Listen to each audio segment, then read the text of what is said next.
Dystopian. So there we go. So how mad do you think people are going to be that I'm sitting in your chair? Oh man, I was one of the. There's Should I somebody. be mad? I don't know. Are you? Bothered? You're going to sanitize that chair after you get out of it, right? It's so funny how we'll do things and people and like. I feel like we should just start fucking with people where we just change chairs sometimes and fuck them up by being like we're just in different chairs. Yeah. I love that part of parasocial relationships where obviously they've made assumptions about, well, that's Jay's chair, that's Ash's chair, and then we like just invert it and everyone loses their mind for like 5 minutes in the comments. It's so good. Did you watch oh crap, Seth Meyers during the pandemic? Yeah. So he his home office or whatever. Oh yeah, he was like literally every day he just moved something. And then like he didn't reference it for like maybe the first 2 or 3 weeks. And then when people started noticing, that's when he started playing it up a lot. But amazing. It was crazy. It was great. Just have like a doll that just gets closer every time. He's like doing a thing. The main feature of it was a copy of the Thornbirds. Yeah. So dumb. All right. Well, hey, everybody. Welcome to the Grim Dark Media. As you might have noticed, we're doing this in a different format today. So from doing these things is just that we both have busy schedules and sometimes we just can't make it happen. So we're giving it a go virtually this time around. This also opens the door for other things to be done virtually as we set things up, like us doing RPG stuff. And Jay and I both talked about doing RPGs with some of our like designer friends, as well as me doing more inside tabletop interviews with people around the world. This is kind of a proof of concept. Jay's got his like laptop and we're doing this for the first time. We'll probably mess around with more things like different mics for Jay. I've got a really good USB mic I might give him to take home so that like we can have the audio be really good. Just little things like that like we'll like keep tinkering with. So don't expect this to be like the finished version. This is like the of us figuring this out. Yes, I into a funnel just to make it extra echoey and weird. Extra oldie timey. You do some coconuts, do the horses. I'm gonna put the old timey radio filter announcer on top of your voice every time you speak. You'll sound like Brockmire for most of it. So today we are doing. That's right. Yeah, back in Diggity 2. So we are doing 2010s. This is my pick for movie. Doing 2010s, The Book of Eli. And it's funny, we got a lot of comments at the end of this that like, I think you and I both made like throwaway comments that this is like the best apocalypse movie of like the kind of Fallout-y style apocalypse of that era. Yeah. And people made some very, I think, well-founded comments of like, but what about The Road? Like, that's probably the grimmest, darkest apocalypse movie of all time. And I was like, well, you're right. But I still think this falls into that Fallout category because it also has the like dystopian element and the like the solitude and loneliness of The Road makes it so gripping. Like Cormac McCarthy's writing is so grim and so dark. And I 100% agree. It's an incredible film. But this to me feels like it still has that kind of, I don't know, we're kind of celebrating the apocalypse. It has that absurd stuff in it. I think The Road, both the film and the book, again, you're right. If we're going to end up on our grim dark scale, it's going to be grimmer and darker than this by a huge margin. But in terms of being more, I mean, this has a bit more of that. You're working for a purpose, not just to see the dawn. And there's societies, and the societies are George Miller-y. Yeah. You know what I mean? Like there's, and not to argue with people because I think when you glibly say this is the most Fallout-y thing ever, you'd be like, no, hold on. There's 20 things that are more Fallout-y than this. But I think this is more Fallout-y than anything that's been this popular recently. Let's put it that way. It's got that zeitgeist apocalypse, that dusty apocalypse, and maybe Fallout-y, Mad Max's. Like we're throwing in kind of like the prime examples of what that looks like, but it's that sort of that leathers and feathers to use a great Daily Show. Yeah, a great Daily Show bit. It's got all leathers and feathers. You know the Exxon. And I do have to say it's funny because I jokingly pointed out repeatedly when we were doing World War Z that we were talking about the book version, or when we were doing the thing, we were talking about the 82. When we were going to do the Book of Eli, we're going to do the Book of Eli. And then I think I got home and an hour later texted you and was like, hey, did you know there's like a new Netflix series coming out that's like a mini series prequel to the Book of Eli? So apparently, yes, now we do have to reference which version of this we're talking about. Hired on John Boyega, and they've started like pre-production for a Book of Eli, kind of little bit of, I guess, prequel stuff. So cool. I'm excited for that. I hope it's good. So this is directed by the Hughes brothers. And like, are you familiar with their lexicography or their filmography? Oh yeah. Yeah, they are. I love like all of the films I think that they've made. The first one I ever saw obviously was Medicine. Fantastic movie if you've never seen it. Yep. But they've done like, and probably I would say some of the most fun action adventure and like also like meaningful and kind of poignant action adventure and crime movies of the 90s and aughts sort of zeitgeist. They did Dead Presidents. They also did American Pimp and From Hell, which is an adaptation of Alan Moore's graphic novel, which is an incredible movie. From Hell until I was talking to a friend about it the other day. Yeah. And if you haven't seen From Hell, I would say it is well worth watching. In 2010, they were also set to direct. They were one of the people, including Jordan Peele, who were set to direct the that fell apart. So in 2011, they were supposed to be doing Akira as well. So the Book of Eli is kind of their last major film that they directed.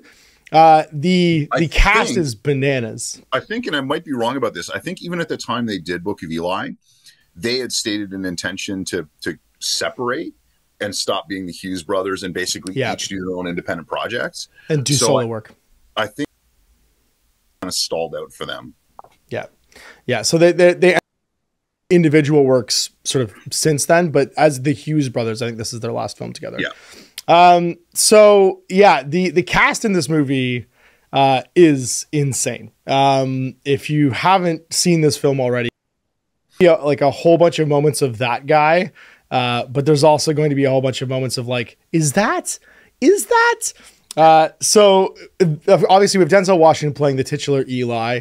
We have Gary, his antagonist, playing Carnegie in like maybe the greasiest Gary Oldman like role since Leon the Professional. This is one of my like. I gotta tell you how much I love the fact that his character is named Carnegie. Like the fact that the fact that he's a dude obsessed with a book and his name is Carnegie. Perfect. We'll explain that to the audience. Why is Carnegie? Because obviously Carnegie is a famous, wealthy like industrialist of the 20th century. So he was a wealthy steel magnate in the early 1900s, and one of his big charitable things was, I believe the number is he privately funded 1,689 libraries. Yeah. In the States. Yeah. So the fact that his legacy, like his charitable legacy, is largely anchored to bringing books to the masses, and the villain in this movie, his whole thing is stealing one of the last books from humanity and making it his own. Collecting them all. Yeah. I just love. Yeah. It's an incredible, like that. It's funny because that's the Fallout-y thing to me. You know, Fallout's littered with references, people who have names, you know what I mean? Like you've got the kid McCready who ends up being like in a bunch of games and he's supposed to be RJ McCready. Like you have like these like sort of throwaway references. This movie's also littered with that. And I feel like that's intentional. So then we also got Mila Kunis and Jennifer Beals as a mother and daughter pair. Sort of like allies of Eli all through the movie. We have Ray Stevenson as the crony of Gary Oldman, Jay's favorite. Remember, the camera won't see if he's fist pumping right now, everybody. Jay has to talk. He has to scream while he does that. That's okay. I can't just cut to it now if you're not yelling. Stevenson all the time. He's being post-apocalyptic Punisher. That'll be that can be our next playlist on the YouTube channel. All Ray Stevenson all the time. Yeah. And then 2 minor appearances, but like major, 3, I guess, minor appearances, but like major things for me is we got Tom fucking Waits as the engineer, playing the most Tom Waits asshole. I love every scene Tom Waits is in is probably my, like, of my favorite scenes in the entire movie. And then Michael fucking Gambon, Dumbledore 2, as the it's so good. Yeah, it's so good. Oh, I didn't put Electric Boogaloo on the whatchamacallit, the stamp card, the bingo card. I should have put Electric. Oh, I thought you were going to say on your next list of Grimdark films. No, I need to put I need to put Jay says something Electric Boogaloo in the car, because I definitely think that happens. I got to reference a nice teen movie in every video, so you know. Absolutely. And so with that, like, oh, sorry. And one last thing, because just like in every post-apocalyptic movie, the last person at the end of it all, we've got a Malcolm McDowell. Because why would you not have a Malcolm McDowell? You have to have a Malcolm McDowell. If you can, a bingo card is name 3 movies with Malcolm McDowell as like the villain or character at the end of them. I can do it really easy. Book of Eli, Tank Girl, and Doomsday, to just name a couple. So, movie, it came kind of out of nowhere, because there wasn't like a big, this is pre Fury Road. There wasn't like, the Road came out, I think, in 2011. It's either it's around the same time. It was still part of an outlier. Like it wasn't during a time where post-apocalyptic movies were in vogue, right? Yeah, there wasn't really a big push back to this stuff. So it kind of, and it was a real departure for like all the actors involved. Like this wasn't something that did, and it did okay at the box office. I think the overall budget was 80 million and it made 151 million worldwide. So that's a real decent return on investment, and was generally like warmly, didn't turn into a franchise, which I'll be honest, I'm kind of thankful for. Like it's just a great kind of standalone post-apocalyptic really because when I saw, and this sounds insulting or like a backhanded compliment, I don't mean it this way. But because the only other thing I'd seen Mila Kunis in at that point was that 70s show, I remember like sitting in the theater watching this movie and like at some point during the movie, literally turning to the person I was with and saying, wow, Mila Kunis can act. Like she's a really good actress. She's great. Yeah. And then, and I won't go there now because I realize we're going to get there. I wasn't hoping for a huge franchise, but I was hoping for a sequel starring her. Yeah, like, to find out what happens. Yeah, that picked up where at the exact moment where this movie ended. Mm-hmm. Yep. There's some obvious inspiration for this film too. The biggest one in post-apocalyptic and grimdark literature would actually be a novel called A Canticle for Leibowitz. It's a very famous 20th century sort of like speculative fiction piece, kind of about our obsession with, and we might cover it at some point, but the Coles Notes version of it is it's our obsession with knowledge, especially after sort of civilization's rise and fall. And the original, and there's follow-ons to it as well, but the original story takes place over several hundred years following the Order of Leibowitz, which is this sort of monastic preserving knowledge.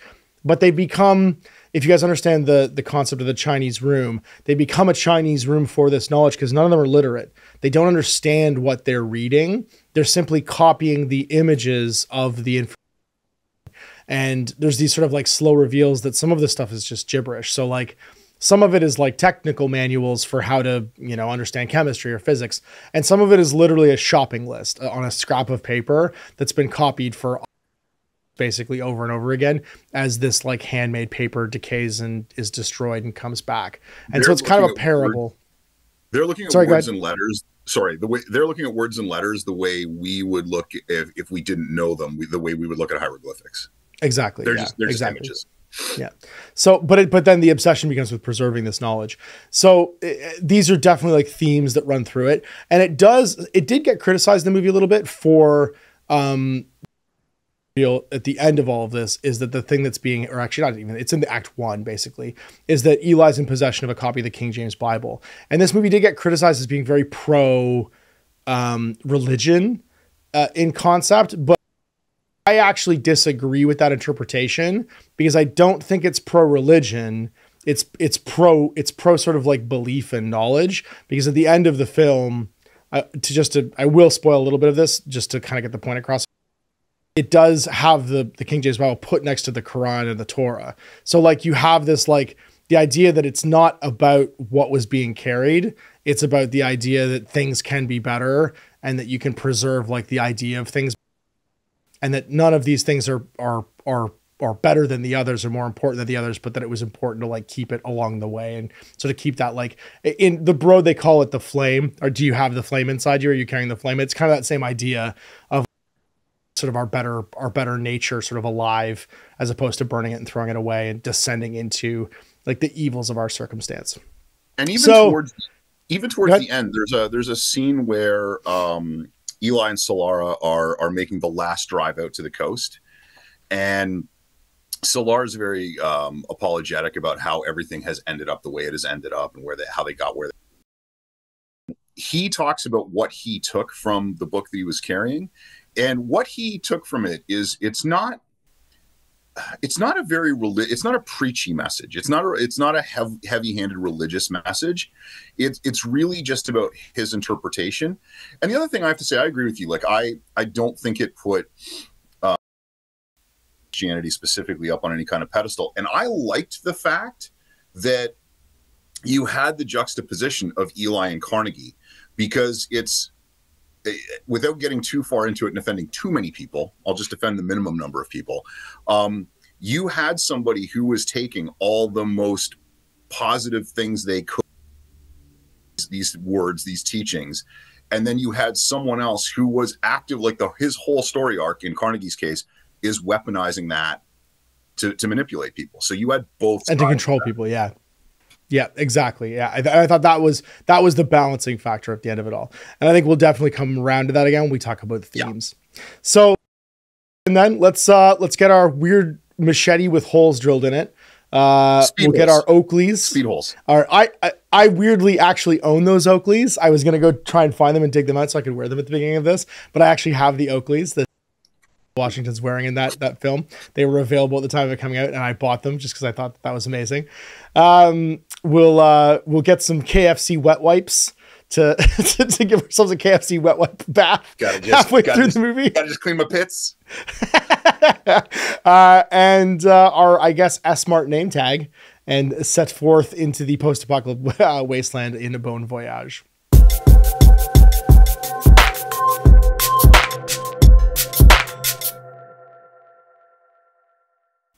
All right, so in Bon Voyage, this is the part where we spoil. If you haven't seen the film, The Book of Eli, there's several ways to watch it. You can watch it through rental, through like Amazon and Apple TV right now. You can also, I think, find it on Tubi. I found it on Tubi, but those things come and go. So if at time of watching this, Tubi is the home of some great, harder to find films right now, because if people aren't paying to watch it, it can at least earn like the ad revenue for being on Tubi. So Tubi is low key like the new, and I'm here for it. Like it's like the through the airs basic cable, which I'm really enjoying. I will also say that I watched it on the DVD that I own of it, and I will wait till the end to elaborate on this. But the upside, if you can find the DVD, is there is a that I wish hadn't been deleted, because it is one extra big fist in the air for the good guys and kicking the nuts for the bad guys. Nice. I also recently had that moment where I watched A Million Ways to Die in the West, and there are several additional scenes in the DVD release of that. So physical media, so good. It's getting loaned to you the next time you're here, so you can also enjoy A Million Ways to Die in the West. Should that be our next film to table? I'm actually wondering if now we make one of those like contrarian offensive statements by saying, and that's clearly the best Fallout New Vegas film. It is. And we should definitely do our next film to table episode doing a cowboy game. Use the ice. People die at the fair. That's the best. The fact that it's also in the same universe as Django and several other films makes me so happy. It's also in the Quentin Tarantino Django universe. People died. My favorite ending to a film ever. So, so we set forth in our adventure here with, I think, one of the most interestingly shot tonal openings. There is just a moment of almost silence at the beginning. And these tonal musical notes, they're like kind of long drawn out theremin notes. And I love that there's like a theremin being played in this. For those of you that don't know what the theremin, Big Bang Theory or the original Star Trek, it's that like woo, woo, sort of like electronic noise. It was very popular in the 60s. And it gets used here. I don't think it's an actual theremin. I think it's being done digitally. Yeah. Long drawn out tonal like dirges almost. And our opening shot breaks into a cat, kind of a weirdly hairless Dr. Evil cat, kind of stepping through the woods, and ash just falling from the sky in this incredibly grim, gray, moody sort of like opening shot. And we hear the cat moving around. We're sort of on pins and needles. Silence is broken by like the footsteps of the cat as it walks around these dead men. And then we hear this kind of raspy, dark Darth Vader breathing, and we realize off in the distance, just completely like, is this figure lying on their back with a bow and arrow between their feet, waiting for this cat to kind of step into view. And that cat is then immediately hunted to be eaten. And right here, it might be obviously like uncomfortable for some people. We get the grimness of this world. The ash falling from the air sets the tone that like either there's fires or some type of nuclear winter. The cat being like hunted for food shows that there is like, it's a really great opening scene because it sets the tone that this world is desperate. And the person here about to like make their dinner of this cat has probably also killed these men. Imposing gas masked figure walking through this hellscape of fire and ash. There's a very, to me, like a few minutes later thing, because one of the things you're always trying to establish with these post-apocalyptic movies is that it's our world, but it's not our world. Everything's been turned upside down. And one of the really subtle little things I think they did extremely well is the cat is killed for food. And the guy who kills the cat for food, so it's a cat meat with a mouse. A mouse ends up eating the cat. The cat, yeah, it's very. That one thing I will say about they are so good at this subtextual messaging and thematic messaging through visual media because we don't have any dialogue up until this point. No. There isn't even dialogue really for the first half of the film. And we get cut to from this kind of dark ashed out like forest. We cut to just an open road and these wide pan shots of this lone down the road. Their shoes are cracked and falling apart. They're wearing a trench coat. They have a backpack. There's a glare now where everything was very dark in the first shot. It's now incredibly bright and washed out. It's using that like 2000. You know the one I'm talking about? The like Sicario, Three Kings, what's the other one? Black Hawk Down filter, where everything is kind of like gray and yellow. There's this weird sepia tone to everything. Yeah, it's gone from that initial shot as like a gray sepia to this is a yellow sepia, basically. Mm-hmm, mm-hmm. And it's very like it's just this filter that's kind of like notoriously used in any kind of desert film for like this about 10 years. I think it was. Jarhead was shot in the same like tone. All these films were shot like that. It was the lens flare of its day. Well, it's the lens. Remember there was the blue World War II war movie filter that Saving Private Ryan and Band of Brothers, like the desert version of that basically. Yes. And we're basically introduced to our protagonist, this lone figure. We see that their name as they kind of start to rest for the night is Eli. They're this empty wasteland covered in blast craters, burned out cars. Everything seems destroyed. There isn't even a glimmer of plant life really. And eventually they come upon a house that's intact, and that's in the loosest possible terms intact. The windows are all gone. Things are being held together with like paper. It has a door. And it has a door that closes. And they walk in, and this is again, I'll come to this later messaging, but we come to this house. He pushes the door open with this like snub-nosed pump shotgun, and enters very cautiously. There's also a really good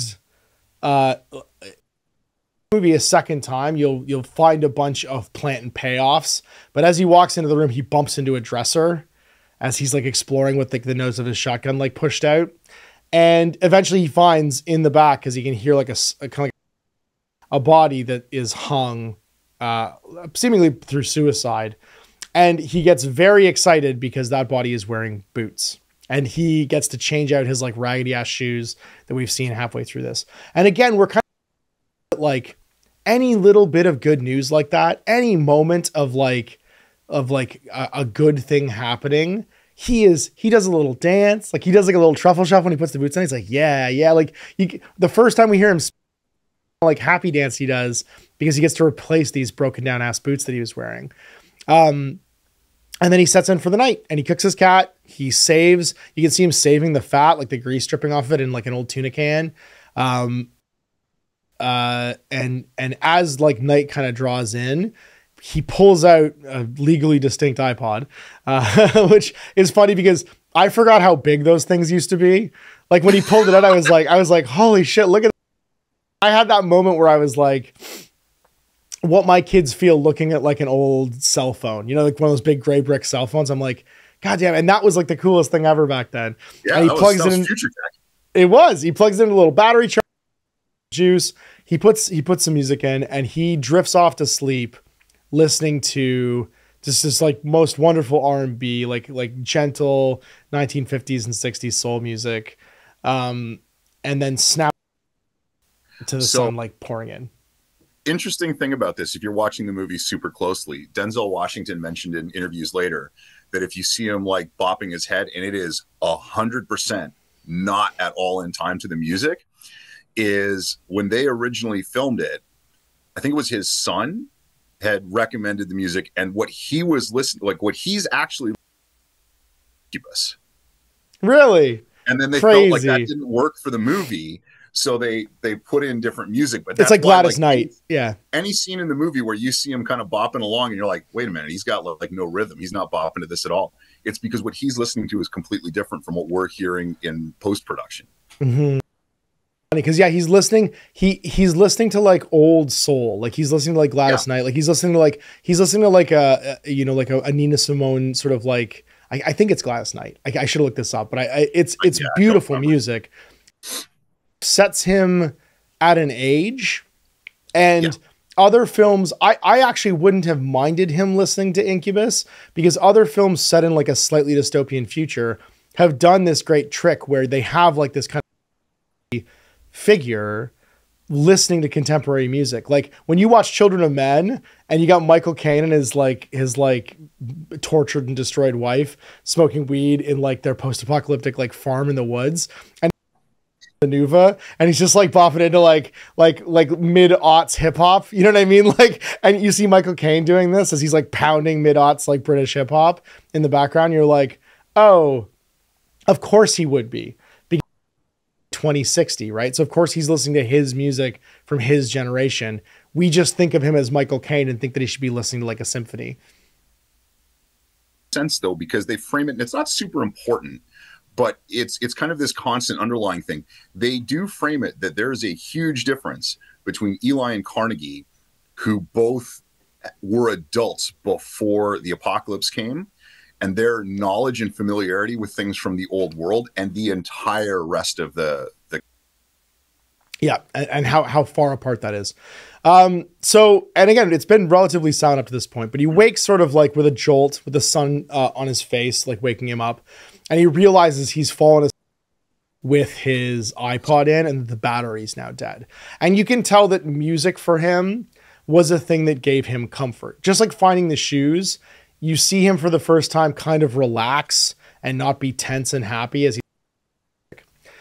he also reads a book before he goes to bed, big leather-bound book that he pulls out of his bag, wraps it back up carefully in some cloth, and then puts it back in his backpack.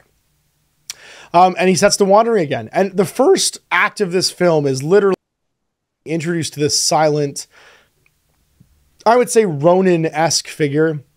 He has real, like the gunslinger vibes, real sort of like It's very Kurosawa the way it's shot, with this like very far distance walking through the landscape. And we have our first encounter with other people as he enters an underpass, walks into shadow, and there's a woman with a shopping cart begging for help, screaming for help. She's disheveled, filthy, ratty hair, and very much, pleading with him to help her, that everything's gone terribly wrong and that she needs him to save her. She's looking for a man to save her. And as he like kind of talks to her, he says, the nice thing about Apocalypse is you can smell hijackers, or the nice thing about no showers is you can smell hijackers from a mile away. And we get basically like this incredible moment where this sheet metal siding that's like propped up on either side of the overpass as he comes out from underneath it falls away. And like, love them because they look like post-apocalyptic juggalos. There's like a big fat guy with a chainsaw and a gas mask. There's like leader dude basically with like goggles on, and he's also in A Million Ways to Die in the West, funnily enough, which I think that's another guy later on. But they basically come out and reveal that this was all a trap.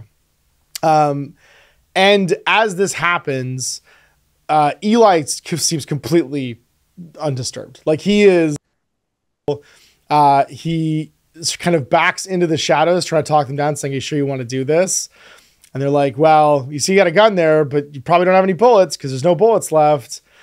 And go ahead. And I like taps him. Oh yeah, pushes him. He's like, "If you do that again, you're not gonna get that hand back." So he taps him, and then faster than you can think anyone could move, Eli basically pulls this machete sticking out of his backpack out and cuts this guy's hand out.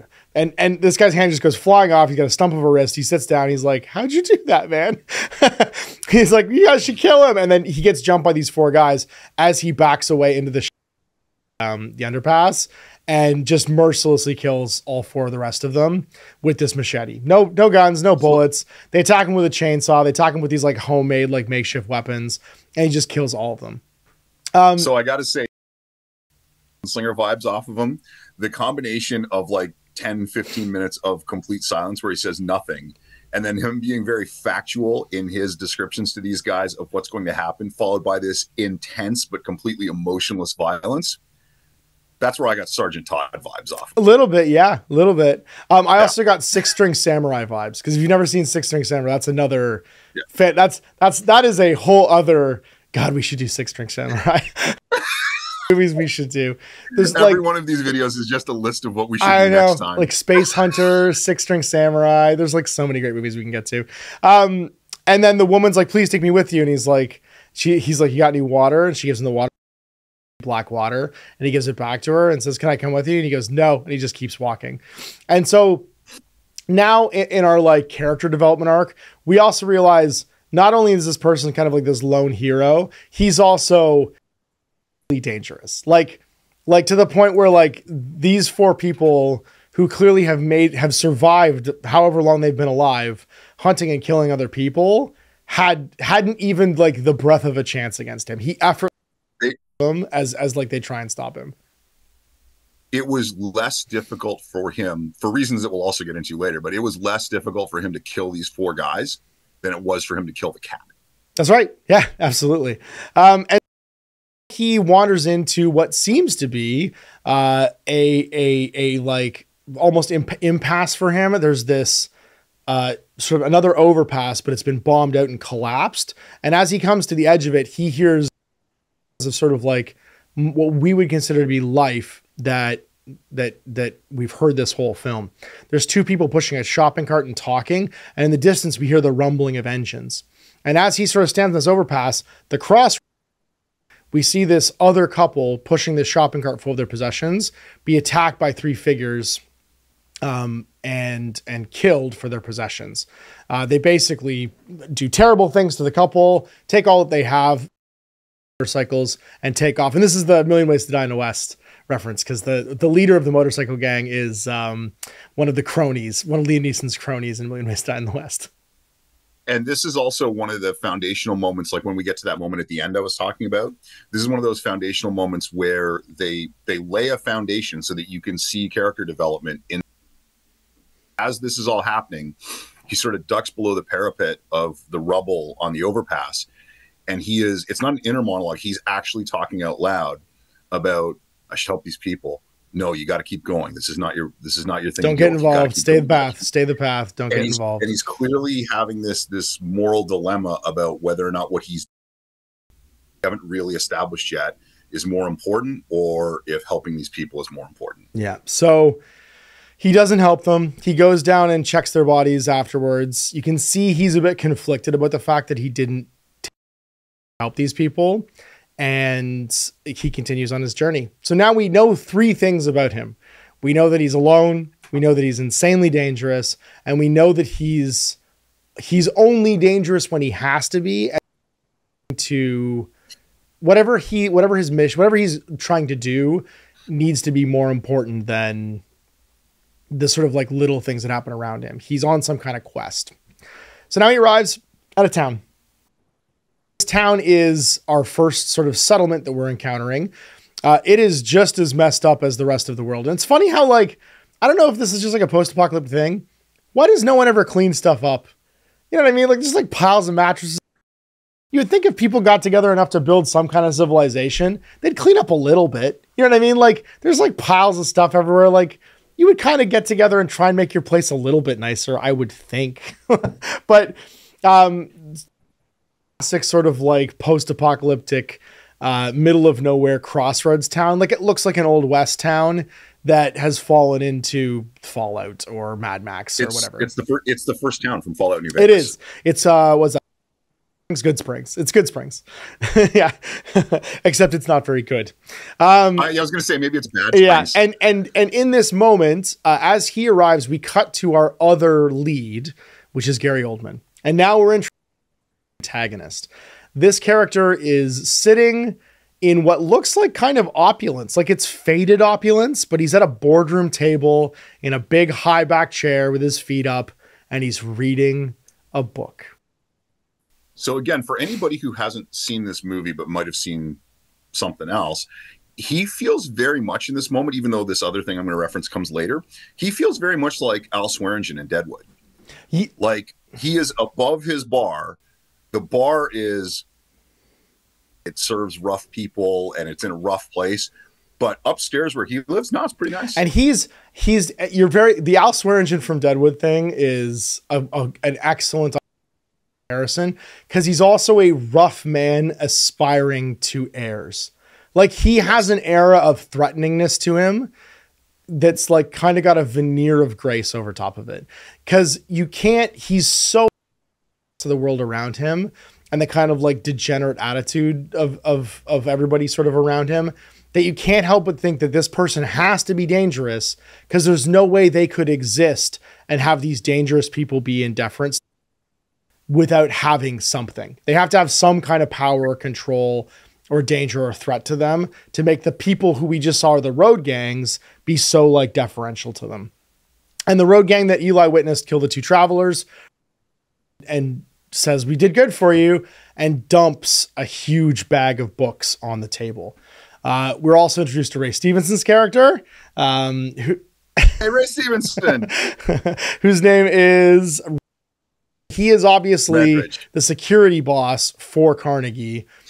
He's in almost like, it looks like a flight suit.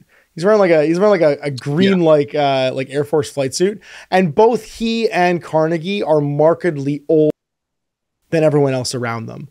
So you can tell that you have 2 people who I think pre-exist the apocalypse. You can kind of infer this, and the rest of them who've just grown in this apocalypse and don't know anything else.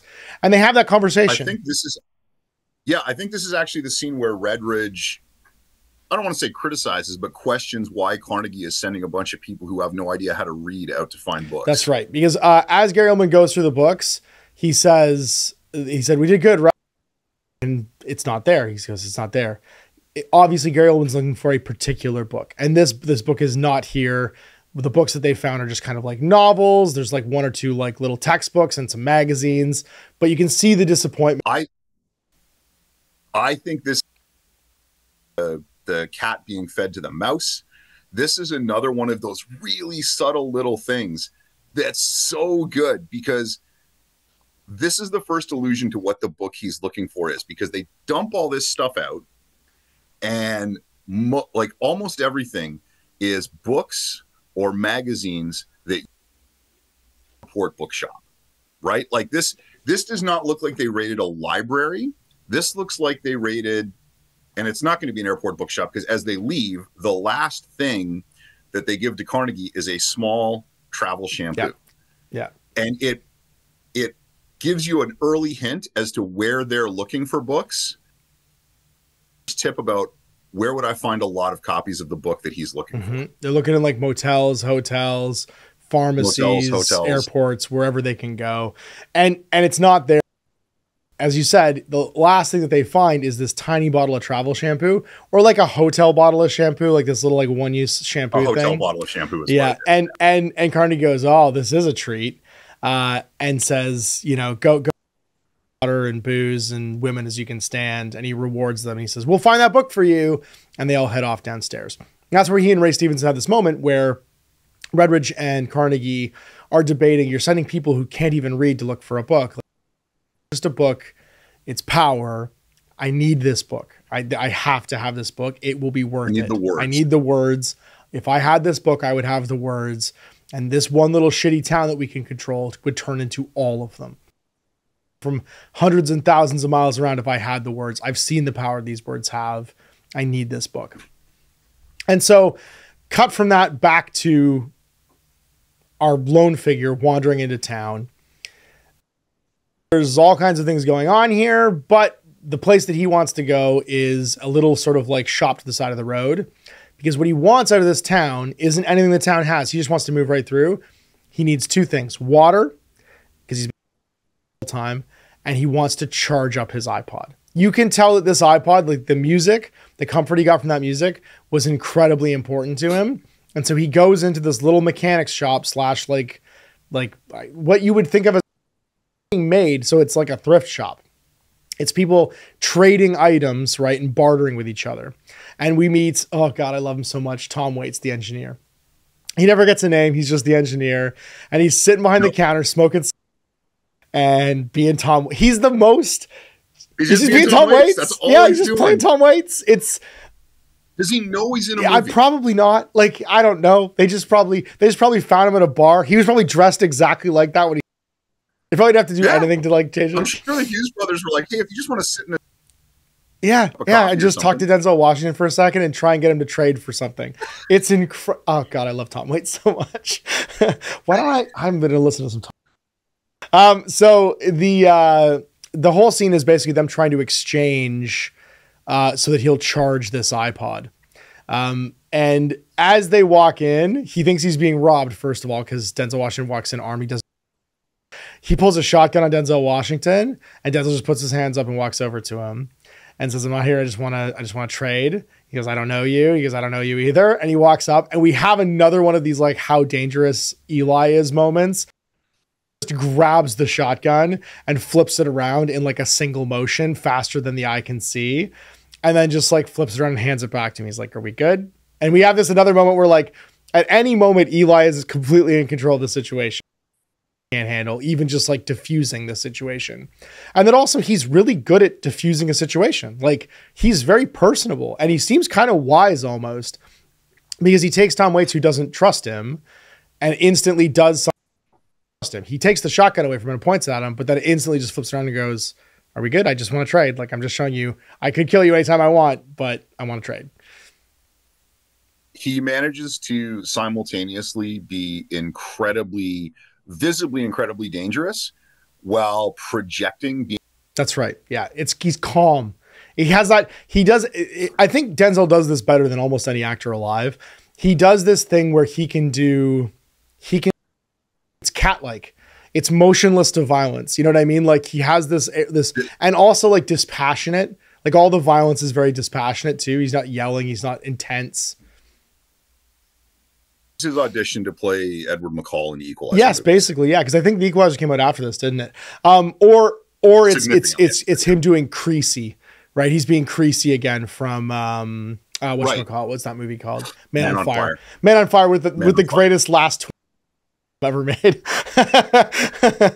Man on Fire is, God, that's not a great movie. If I ever wake up and find Denzel Washington pulling off a pair of latex gloves, Yeah. If I ever wake up in a car, if I ever wake I know my hands are duct taped to a car and Denzel Washington's next to me, I mean, I've done something wrong with my life and I'm having a problem. So he convinces the mechanic basically to trade some of the KFC wet wipes that he used with the remainder of them, which are obviously incredibly valuable, and like an American-made lighter that he found on one of the dead bodies, to charge his... The mechanic actually tries to hit him up for chapstick, and that's where we finally get the tuna can thing, because he's like, no, it's just cat oil. Yeah. And we also kind of learning more about the world that we're in, that the sun is so strong out now that it's just cooking everyone. Like everyone's dying from like skin conditions, their lips being chapped and broken, going blind from being outside. Like everyone we see outside is wearing some kind of sunglasses because they're having their eyes burned out basically by this. And so we have this like real kind of, again, like learning about the world moment through this engineer and Eli. And it's, again, both of them are just top form throughout the entire thing, which is fantastic.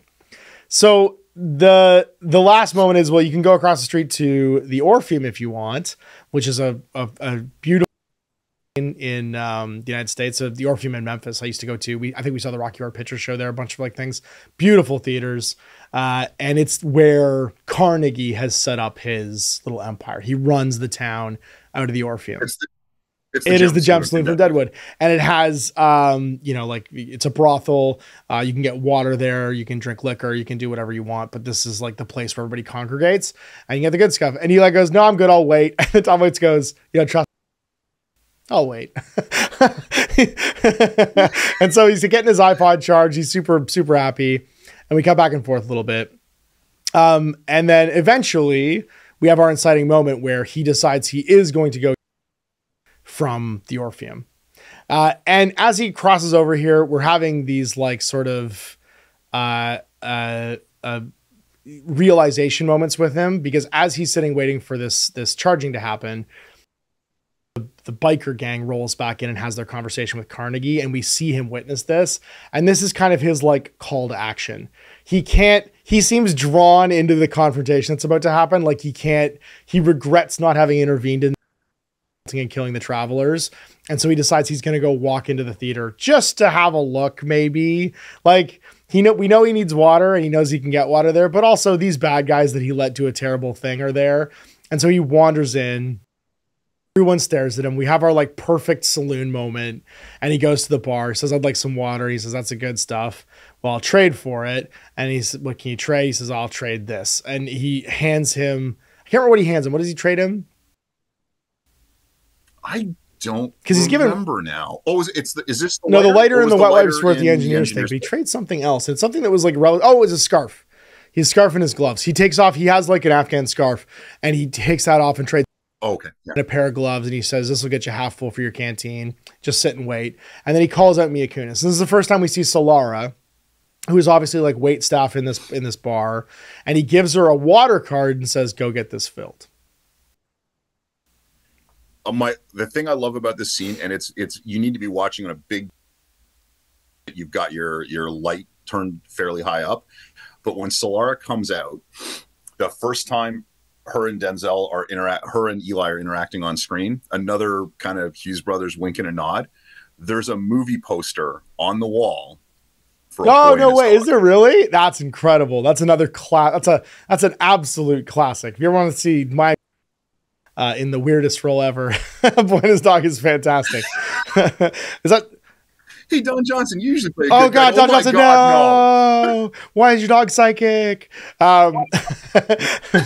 So we have a wonderful sort of like interactive moment between the two of them, and also we get our glimpse into why Carnegie has control of this town. Is the water everyone needs to live is under his control.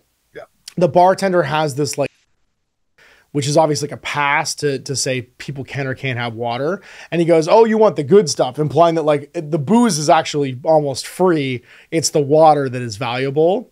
And she needs this like special dispensation, people that work for Carnegie to get this stuff to give to Eli.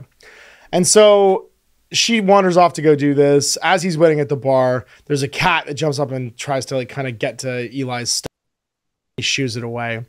And behind him are now the three quite drunk, raucous road gang members who killed the travelers that he like witnessed, that he's there to fight. The leader of them stands up and says, "You just touched my cat." And he says, "I didn't touch it. I just kind of shoot it. I don't want any trouble." And he goes, "That cat has more right here to be here than you do. That cat's been here for years. That's my cat." And he says, "Well, you got trouble." And you can see that this guy is drunk and trying to instigate a fight just because he's a stranger and just because he feels powerful. And Eli, yeah, exactly. Here. We don't take kindly to your type around here, stranger. And so when he pushes him once again, it's the same thing. Like he's getting shoved by the guy at the underpass, grabs his head and just smashes him into the bar to the point where you can see that this guy has he's got Tweety birds going around his head. He has no idea what's happening. He stands him up and he's like, "We okay? Like, we good?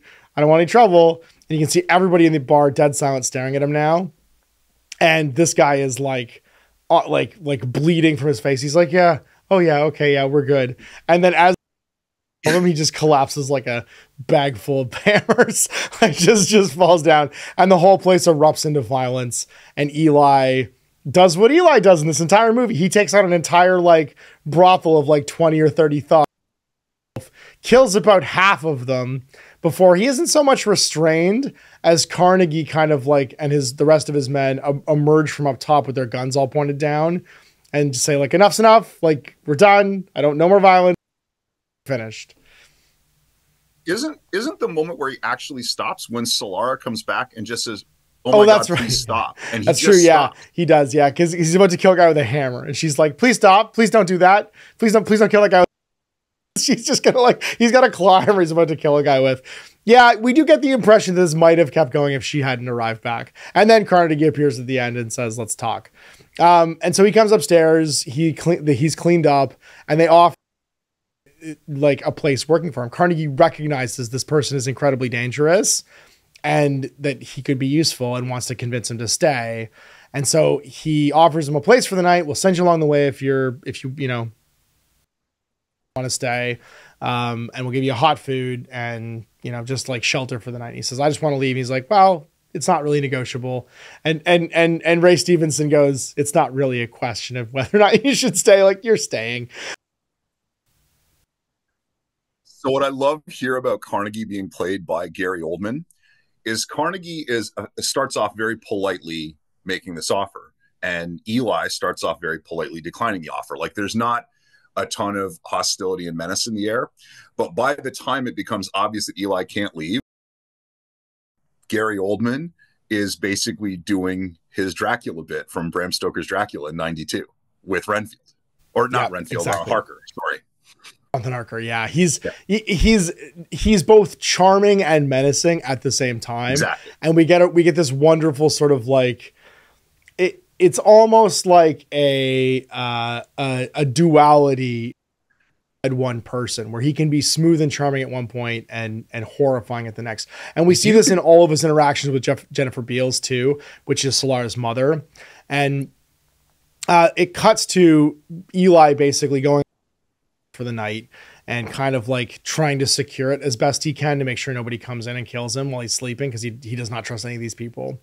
And Gary Oldman's interaction with I think her name's Claudia. Yeah, Claudia. Which is played by his mother, and she is blind. And in fact, almost all of Carnegie's personal sort of like harem or like servants and women are blind, and most of them have been blinded by just living in this world, because they slowly had their eyesight eroded to the point where they can't see. But he says, "I've got a treat for you," and he washes her hair with this bottle of like hotel shampoo, and that is such a incredible treat, you know what I mean, in this post-apocalyptic world 30 years after what they call the Flash and the war, where these things just don't exist anymore. Like, being clean like this doesn't exist anymore. A pleasant smell doesn't exist anymore, right? And so washes her hair, And then she and tells her that he's going to give her Solara, or he's going to give Eli Solara to try and convince him to stay for the night. That's his best girl, that she doesn't normally work in the brothel, but he's going to make her go. He'll basically hurt Claudia. He's leveraging them against each other.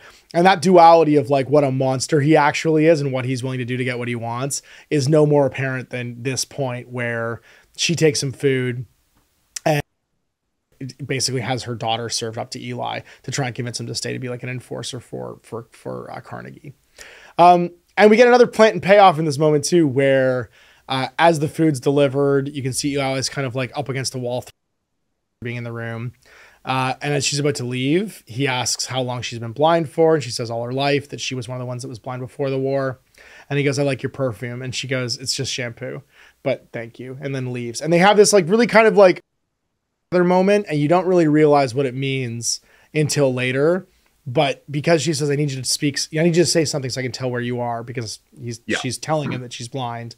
So she can put down the food. She does. Solara comes in for the night. Eli again is behind a door, reading his book, like trying to hide the fact that he has a book. And she comes in and basically implies like, he's like, I know what he's trying to do. I know what you're here for. You should just go. And she goes, well, if I go, they're going to hurt my mom. I'll sleep on the floor. I don't care what it takes.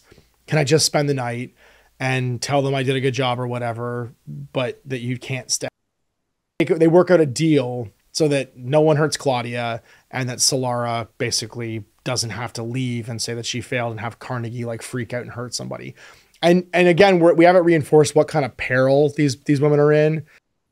Monstrous situation, this like illusion of civilization is that we have going through this town. So there's like a real like kind of poignant moment after this where she realizes he has a book because he's hidden the book in the bed at one point. He hides it and puts it away and keeps trying to change the subject away from the book. And you can tell she's fascinated by the idea. She's a young person. She's born after the bombs. She may be Carnegie's daughter. We're not really sure if it's Carnegie's daughter or not. They're never really clear about that. But he keeps trying to distract the situation and be like, let's not talk about the book. Together instead. Let's eat this meal together.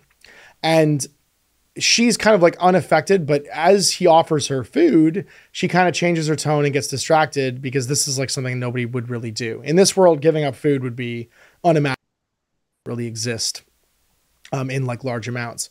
So sit down together. He says, give me your hands. She takes his hands. He goes, just trust me. And he says grace. And this is a moment that she clearly does not understand what's going on, but he just says a simple grace where he thanks whatever his creator for, the food that's on the table and making a new friend, and like these really simple sort of like conversations. And you can see it's really affecting her. She leaves in the morning. We cut breakfast with Claudia and her sitting down to breakfast with her mother. It's hours later, and he asks how it went. She says it went well, it went fine. He says, well, is he? I don't know. And you can tell that Carnegie is becoming upset and angry. And then as she sits down with her mom, she says, Mom, let's do this thing. And she takes her mom's hands and she tries to say grace. Shave at the time. Another real Al Swearingen moment, getting a shave. You know what I mean? Just sitting in a chair, getting a shave. Yep. And as he's cleaning his face off, he's not even looking at them. It's a wonderfully shot scene because he's at 3/4 from the rear. So you just see him from the back, shaved, almost like he's not paying attention, but you realize he is hanging now on her saying this grace with her mother, like clumsily trying to say this grace. And then she doesn't know how to stop. And you just hear Carnegie go, you're supposed to, that's how you stop. That's how you do it. And he gets up like a snake. It's like a snake uncoiling. And you realize that he's recognized these words that no one should. And he's locked in on this being so related to the thing that he wants. He wants to find a copy of a Bible because he's desperate for those words to be his, that he can control people with. He creeps over to the table, asking her question after question about where she heard those. Obviously is like trying not to betray the confidence of this new friend that she made. She doesn't want to give up Eli in this moment. But he walks over, and as her mother kind of stares blindly, doesn't realize what's happening, grabs her hair and like dragging her around, says, "You're hurting your mother, Solara." And we have this intense moment where she confesses that he had a book, and he goes, "What book?" And she says, I don't know. And he says, "What did it look like?" And then she puts her two fingers together and makes the sign of a cross. And Eli or Carnegie just erupts basically into, "We have to get this man now," rushes down to this room he was staying in and discovers he is long gone. He has snuck out somehow past all the guards, left like a ninja, and is over at the engineer's place, being like, "Yeah, it's the Tom Waits Superior." That's right. Yeah. And is like trying to get his iPod and his charger back so he can leave this town. And as he gets out of there, Carnegie and all of his men come piling out of the Orpheum with their guns. And we get this moment where they show down. He's just like, "I want the book. Give me the book. I know you have the book." And he's like, "I'm not." And then a gunfight erupts, and Eli, as he was proficient with a machete, let me tell you, he is just as proficient with a handgun. He mercilessly guns down, like in single shots, men, as bullets whiz by him, and he's basically just like untouched. Runs out of like his. This instantly turns into a trailer for The Division. Yeah, it is a lot. And so he basically manages to make. And we realize that now Carnegie has found what he wants. And so this is our end of Act 1. We've introduced our antagonist and our protagonist. We've introduced all of our like tertiary and support.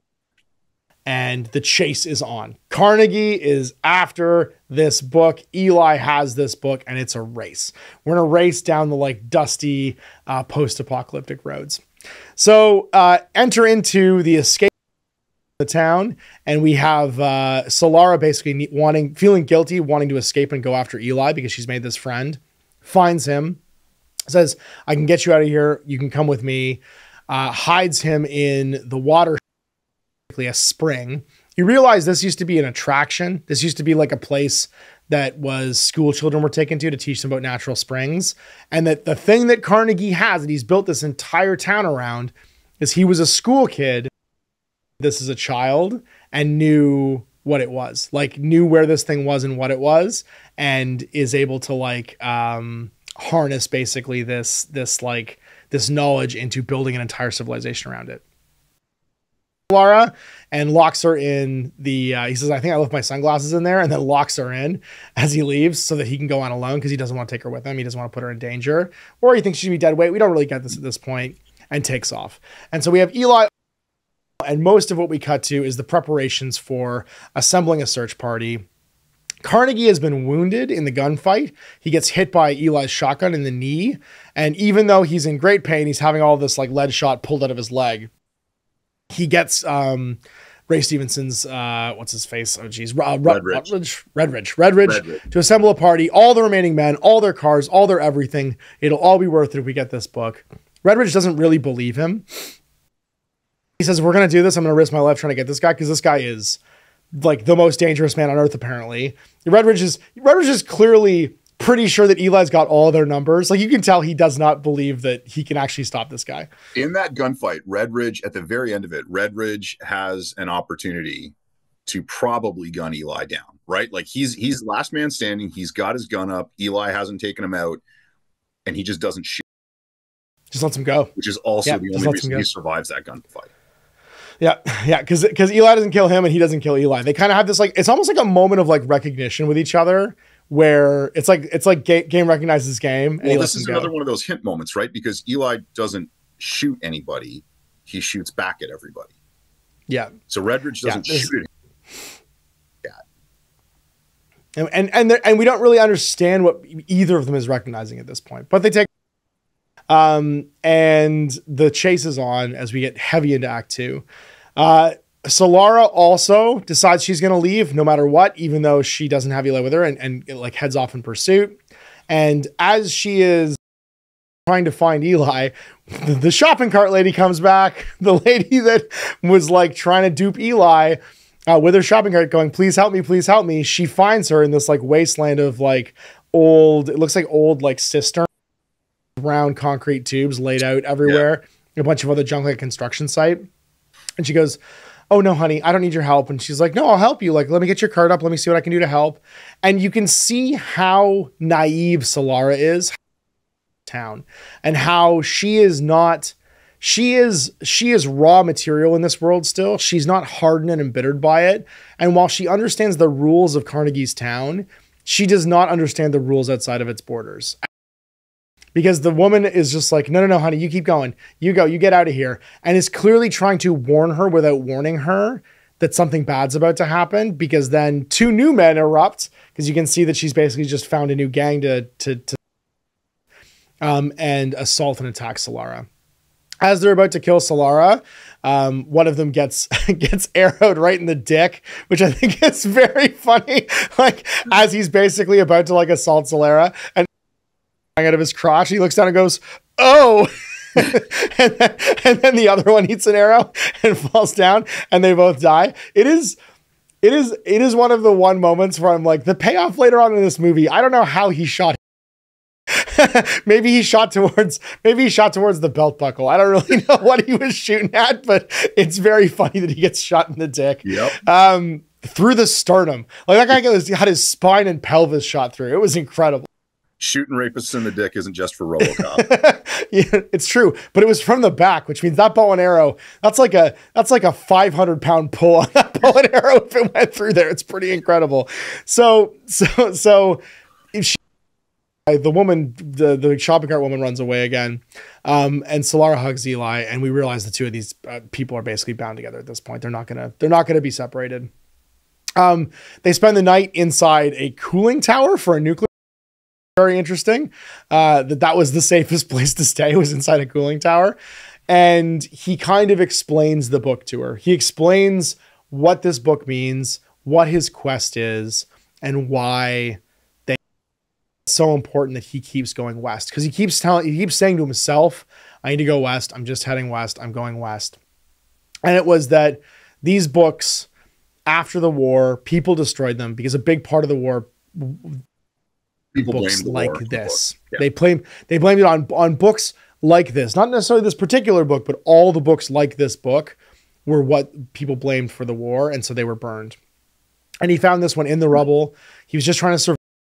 He found a place to live for the first few years, and when he found this book, he could hear a voice basically telling him to go west, and he's just been walking west ever since.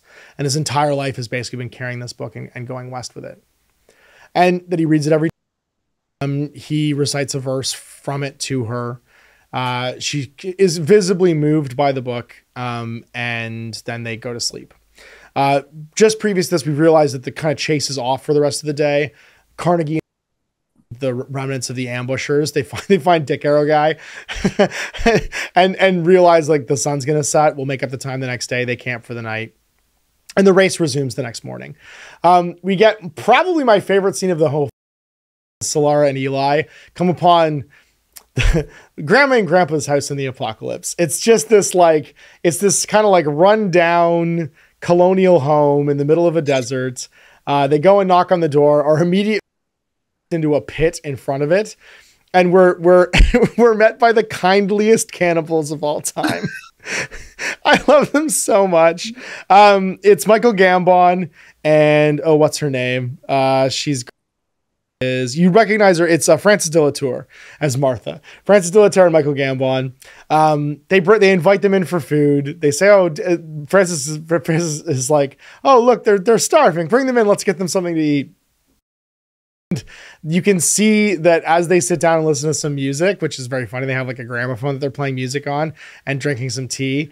Eli and Solara both recognize from the shaking of hands, which has been I think we forgot to mention this, didn't we? Yeah, everyone asks basically before you're allowed into a civilized places, show me your hands. Show me your hands. Tom Waits makes them do it. The bartender makes them do it. Checking to make sure they don't have kuru.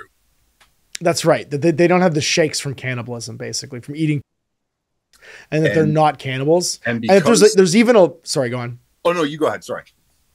That there's even a line that these degenerate people in this town won't cross, right? That there is a class of people on these like road gangs and like post-apocalyptic like thieves that is worse, and that is the people that eat other people. And the irony in this scene is these people are initially presented as being relatively genteel and like this holdover from the world before. And the giveaway isn't that they're like violently cartoonish, it's that they serve them tea in proper teacups on proper saucers. And when they go to hand them the tea, because you've got a ceramic cup on a ceramic saucer, the shaking, it's making this like it's all clinking sound. Yeah. That's right. And ironically, even though these are probably like maybe the most evil people, because I don't know why they show them their graveyard in the back, but they go and like show them a graveyard. People they buried, like, oh, these poor travelers that met us. Yeah, no, we gave them proper burials. And then Eli just goes, sorry, they ate all these people. We have to get out of here. And they're about to leave. And all of the trucks with up outside. And despite the protests, basically, of Francis and Michael Gambon's character, oh geez, what was his name again? George. No, don't call him George. Call him Dumbledore. Dumbledore. This is my Dumbledore. I'm not doing that. So we can't like, he's fine, but he's no Richard Harris. So you just called Richard Harris a cannibal. You're a horrible person. I didn't. That's exactly so Michael Gambon and Francis basically are like, oh no, it's rough men with guns, and are obviously instantly in alignment with Eli and Solara. You realize that, like, yes, they're cannibals. Yes, they're terrible. But even they recognize that this road gang full of rough men with guns are also recognized as evil by this kind of like collective. Like, it's so funny how they instantly, and he like goes, do you have any guns? And he goes, do I? And George opens the couch they were just sitting on, and it is an arsenal of weapons. It's everyone all of a sudden has an automatic rifle, grenades. Like, it's so. These two old people were clearly like survivalists or something and armed to the teeth, and they've just lived forever by eating the people that come to see them, and by portraying themselves as like a kindly old couple. They're obviously doomsday preppers, and they've got real King of the Hill vibes. You know what I mean? It's like, this is what Hank and Peggy would be doing. You know what I mean? Like 30 years after the Flash, Hank would just be like, propane and propane accessories. Let's go. And probably big set piece fight. We've had a few gunfights and like cool, like martial artsy moments with Eli, but this fight between the road crew and the house, basically, with George and Francis, Solara, is like the big like cinematic fight moment. Yeah, this is the Alamo. To the point where this is the Alamo. They do a good job. They really do acquit themselves well. Eventually Francis is killed, and that makes George go crazy. He's also killed when trucks opens, and for some reason they must have found this in a museum. They have like a Civil War Gatling gun, like a hand crank Gatling gun, and they use it just to obliterate the front of the house and kill damn near everybody. Solara out after they surrender. There's probably half the road crew left. At least one of the vehicles is destroyed by a grenade by Eli. And the two of them are interrogated for like, where's the book? Where's the book? Where's the book? He threatens to kill Solara. Solara says, don't give him the book. And Eli to save Solara. The book, and he threatens Solara. Yeah. And he threatens Solara. And then as they're going to leave, to just ensure that the book isn't taken back, because he's hidden the book in the back of a television. There's a cool scene though where he goes, it's in the back of the television, and one of the road crew guy goes, and Carnegie just goes, just get the friggin' thing, Redridge, because Redridge knows what a television is, because nobody else knows what a television actually is. And again, this is one of those hints that these people who have all been born after the apocalypse, they just have genuinely no idea what a television is. Yeah, they've never seen one. It's just a box, right, to them, right? So Redridge has to go and get the book. They find it. Carnegie shoots Eli in the stomach and sees just a man, right? Because the legend around Eli now is such that most of his crew think that he can't be touched, he can't be killed. Carnegie shoots him in the stomach. Solara screams. They all get back in the truck and they leave. And so we have this moment where like this is our third act, the beginning of our third act. We do believe this is our moment of tribulation that our heroes have lost. Carnegie has the book. He can't get into it because of a class, but he's in the truck with Solara. Solara and Redridge are in one truck, Carnegie and another driver in the other. These are the only survivors of the entire thing. There's basically Carnegie's not doing great. His limp is getting worse. he's getting real sweaty. Even though they're in the desert, he's sweating more than everybody else is. Yeah, he's pale.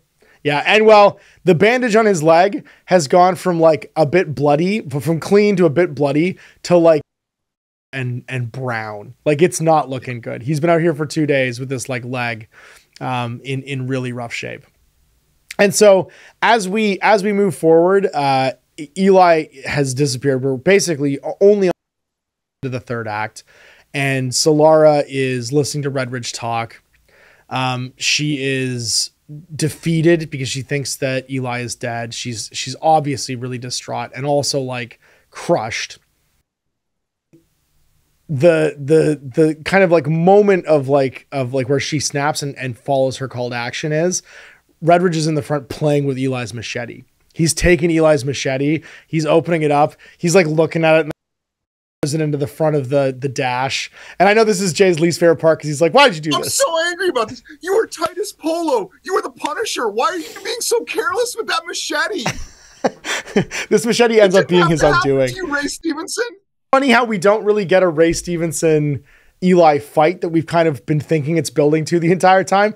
Ray Stevenson just fights the machete because this is too much for Solara. She follows her call to action and she, using her bound arms, goes over the driver's head and chokes him out and begins choking him with her feet on the back of the chair. The car flips, and the car is from the giant Gatling gun truck that has Carnegie and the other driver in it. They miss it, go flying past it, and both the driver and Ray Stevenson are in the front seat. Solara wakes up, kind of like snaps to, obviously dead. She's okay. She's getting out of the truck and she comes around the other side because it's rolled back onto its wheels. And Ray Stevenson's sitting in the front seat with Eli's machete just all the way through him. Like he's just, it's gone through him it's gone through him in the crash. She pulls it, or he pulls it out of himself and drops it on the ground. As like they're looking at it in the rearview mirror, because Carnegie and the other driver have realized what's happened, she gets out of the car, pulls Redridge out the door, and then apparently knows how to drive. This was the only part where I was like, I don't know how she knows how to drive, or she just figures it out. I guess you could just figure it out, but she hauls the car around and heads back in the opposite direction looking for Eli, to try and see if he's. When he left, they shot him in the belly. He was just crawling around the ground, couldn't stand up. Carnegie says, we have what we want. Let's just go. Let's get out of here and go. And Solara basically rushes back as quick as possible to the house. Eli's not there. And so she just turns around and starts heading west and eventually finds him just with his backpack back on, just trudging down the road. He's just still on his mission. He doesn't like, this is obviously like a mortal wound. If anything, if Carnegie's legs anything to go by, but probably a mortal wound. So our protagonists and our antagonists are now completely separated. They're separated by time and distance, and they're moving away from each other. And as they keep going and going and going, the coast starts to change. Solara and Eli are now in the truck together, and we actually see for the first time some greenery. They are entering to Northern California from the looks of it, like territory wise, out of like Nevada. And we see that Northern California hillscape, right? Where we have trees, we have low-lying stuff. There's moisture in the air. And you smell that? And she goes, what? No. And he goes, smells like the ocean, because he can smell the salt in the air all of a sudden. And there's two key things one that's key from a narrative point of view and one that I just enjoy the hell out of. So from a narrative point of view, like this is the scene I touched on earlier where she's super apologetic about the book got taken from him. He's been shot. This never would have happened if she hadn't. And, you know, why did you come back for me in the first place? Like she's talking about when the gang got her earlier. And this is where he finally talks about he was so laser focused on the book that he failed to think about what the book was trying to teach him. And the book was trying to teach him to put others before himself and to care for other people, cares about himself. That's the scene that's legitimately important because it's narratively important. It's important for his character development. The part of it that's just super great to me is we all know he's going to be okay because Solara has obviously learned from the Eric Draven School of First Aid and has duct taped them back together. That's true. Yeah. She Also outside his shirt, which is really weird. She just like puts a patch on him outside his shirt. It doesn't make any sense. Works for Eric Draven, it'll work for him. It did work. It did work for the Crow. Yeah. Well, I mean, he was already dead, so there was that. Wait, what? He was a zombie man. Yeah, he was a zombie man. So they are moving further and further apart, and they finally reach the coast, and they find a boat and decide that they're going to head to this island. He says that island's where we need to go. He is pulling the oars to try and get across, and we keep cutting back and forth between him and Carnegie. Carnegie's arrived back at his town. He spent the entire ride getting progressively like weaker looking and fumbling with the book to try and get into it, but he can't get into it because of this clasp. And as the boat is being rowed, we see Eli kind of finally keel over. He's unable to like keep pulling to row anymore, and she takes over. And they switch places in the boat, which is again, the first hint. Yeah, it's very symbolic. And this is like, where the movie ends is what really keyed me that no, I don't want it to be a huge franchise. This is almost that passing of the torch moment. Absolutely. This is the symbolic moment where you can see right Churchillian from Failing Hands, we pass the torch moment, right? He's not taking care of her now. She's taking care of him. She's taking care of him. Exactly. And they arrive to like the island, which we realize is Alcatraz, and say, "Who are you?" And Eli calls back to them, "I'm in possession of a King James Bible." And they grant him entry. They take him inside. And that flashes back to Carnegie, the engineer. We got our last Tom Waits scene. He wasn't in enough for me, but it's still great. And he is trying to lockpick the clasp on this thing. And Carnegie's sweating to death now in his giant high back chair, being like, "I'm going to die. I'm going to die." And it's a beautiful moment because he finally gets it open and you can see it sort of like pop. We then cut back to Solara and Eli being escorted through this, and you get to meet for the first and last time Malcolm McDowell, who is in this. And I think his name is he has a great name. What is it? They never actually say his name, or no, maybe they say it once. Lombardi. He's uncredited movie too. His name's Lombardi. Yeah. And he is clearly he's got his Doc Brown, white hair out like this. He's fantastic. But he explains that their job here on Alcatraz is they are trying to preserve everything they can, every scrap of knowledge. And they have a printing press. And they have a printing press. They just got working. This is the real Canticle of Leibowitz moment where you get an order of people with guns who think it's important to preserve knowledge so that slowly they can take the world back and have everything they need to do so. And he backs up everything Eli has said to Solara. They were all gone. We've never been able to find one. And Eli says, "I need you to get a pen and paper because I am this King James Bible now. I'm just going to recite it to you. I need you to write down every single word as I say it." And as they sit down at a table, he begins to recite from memory the entirety of the King James Bible. Because he's been reading it every single night for 30 years. For 30 years. He hasn't read it once. He's just read it front to back continuously. That's the only thing he's done for 30 years as he's walked down this road. And so he's accomplished his mission now of delivering this book to people who are going to keep the knowledge safe. And this is our moment. We have our grand reveal. As the Bible is opened by Carnegie, he goes to try and open it and look at it, and there's no words on the page. There's just Braille. And this is the moment where we get our payoff of all the plans for this entire movie, where we realize that this King James one probably wasn't burned because it was in Braille, and maybe the people that were going to burn the books didn't even recognize what it was if they didn't recognize the cross on the cover. And two, that even though Carnegie has exactly what he wants, it's meaningless to him.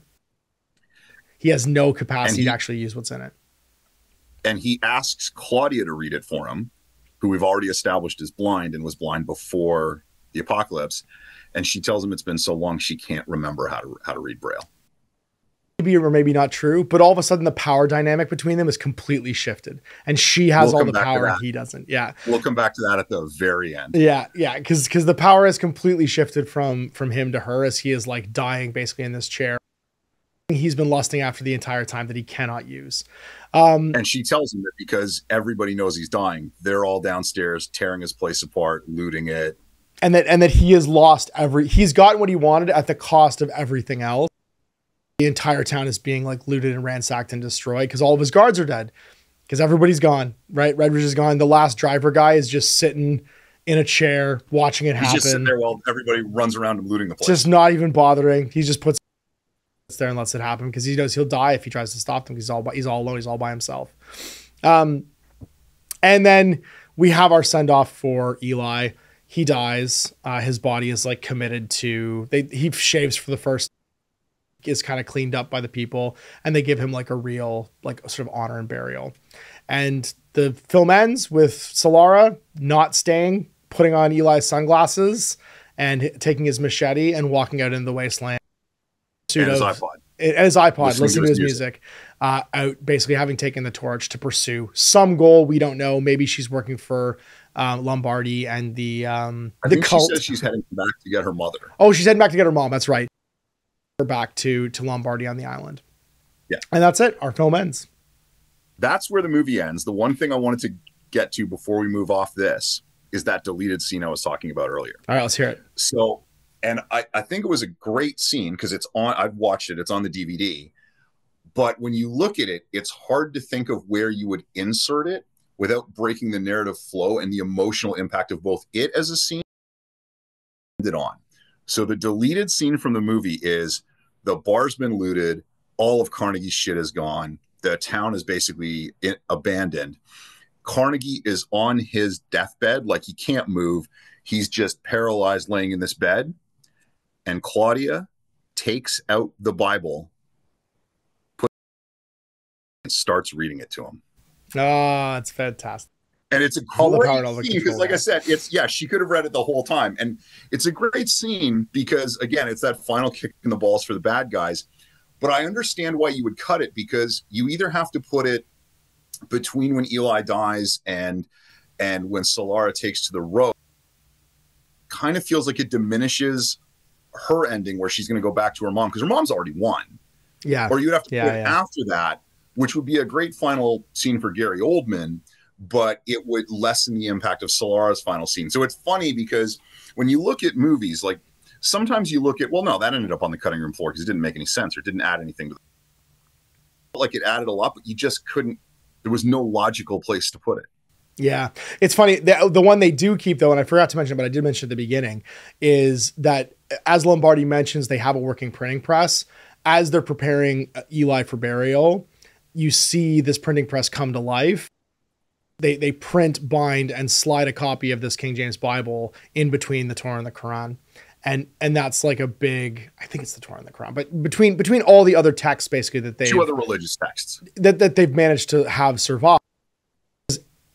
All of it's important, right? Everything's important. And that burning knowledge, like that knowledge isn't good or evil. What we do with it is good and evil. Correct. And that ends up being the final message of this film is the knowledge inside any one of these one books.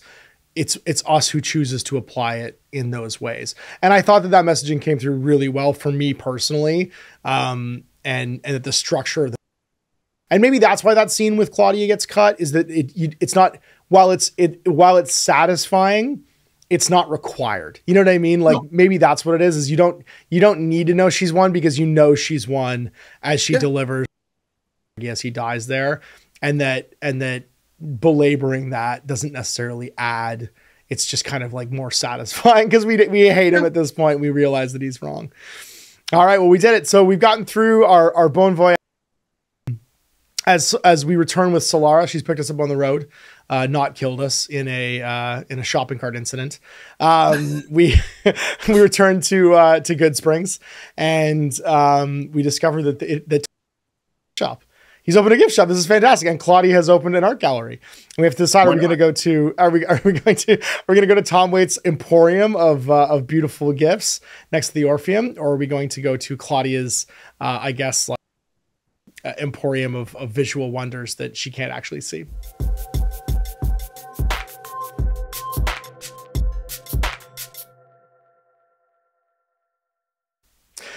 All right, so this is the Dark Exhibition. This is the part where we need to decide if this is art or product. If you haven't watched one of our 2 foundational videos on what we talk about is iteration in media, where media tends to iterate on themes over and over again, especially in franchises, and where that can become very high or low quality on either end. You can have good, but you can have art that's fantastic. At the beginning stages of that process, you can have products that are really good, and you can have products that aren't so good. So it's not a value judgment. It's more like, where does this sit in the landscape of media?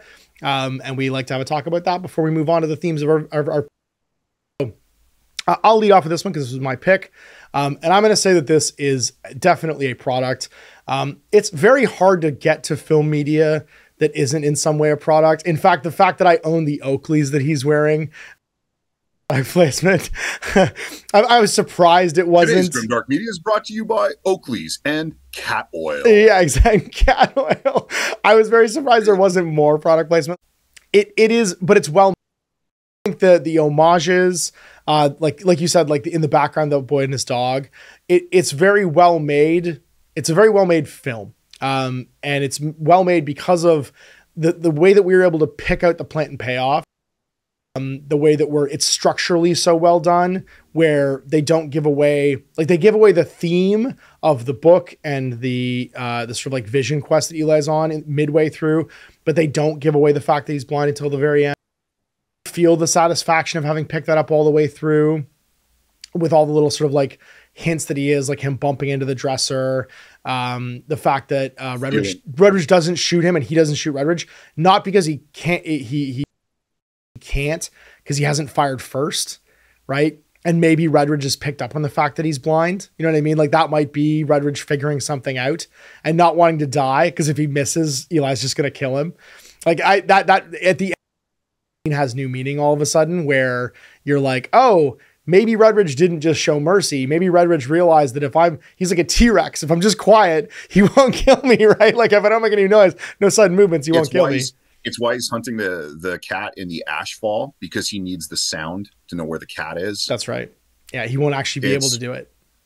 When he takes the first step into the cannibal's house, he feels for the step with his foot. That's right. Yeah, there's a bunch of stuff, and it's really on your like second and third watchings.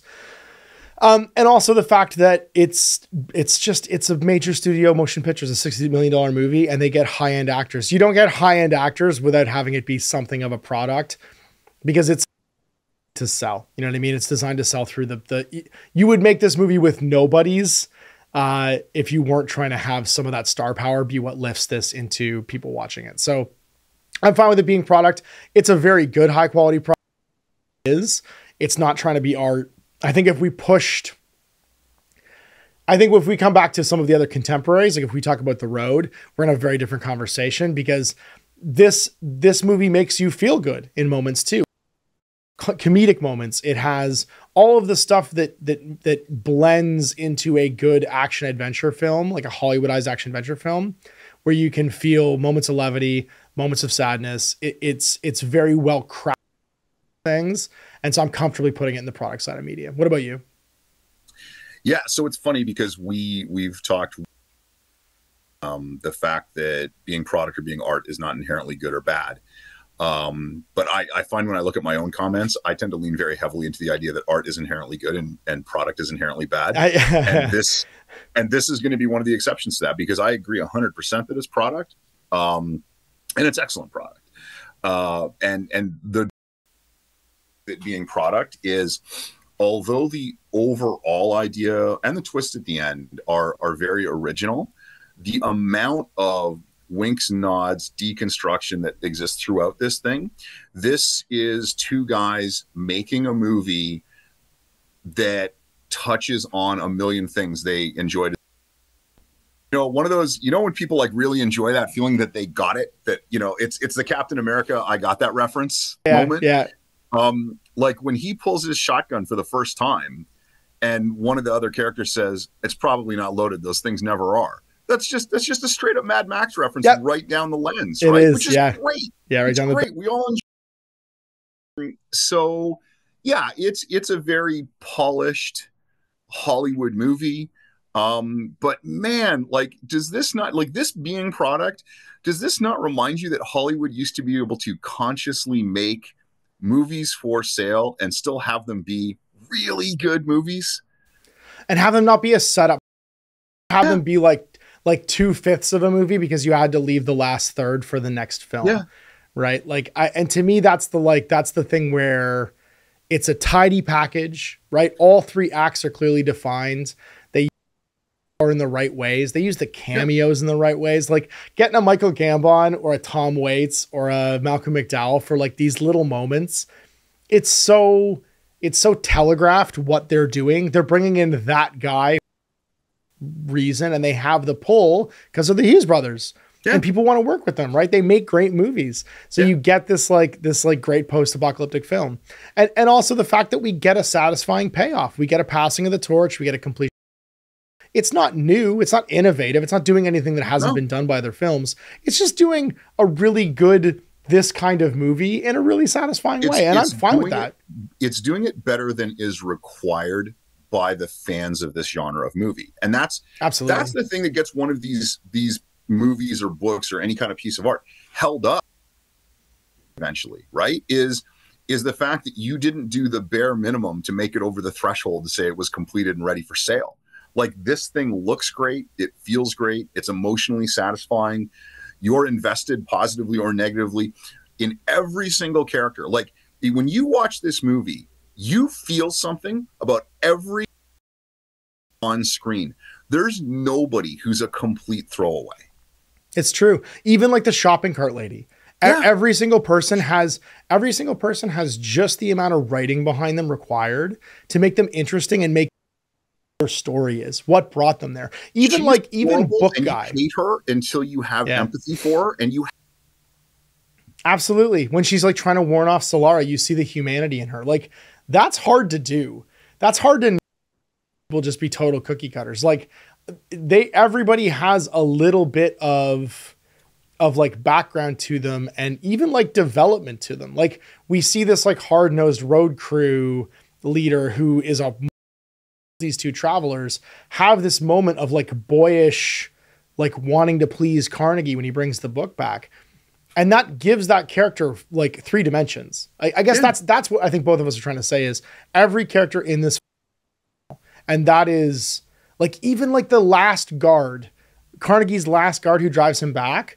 He's had tons of screen time, 0 dialogue, but just that defeated look at him in the bar as he's just sitting there with his haven't given up, like realized that like, no, it's over. I'm just going to have to become a degenerate road crew guy now or something. I would say almost every character in this movie is an archetype without being a stereotype. Mm-hmm. Yeah, absolutely. And something like that in mind and acted that way too. Like, they got actors good enough to actually portray that on film. And I don't think we're actually giving it, because we're kind of like talking it up now and maybe like giving it to like, it's, if I heard other people doing it, we're putting more into it than was there. But I actually don't think that's true. I think it was actually there, which is why we're talking about it in this case.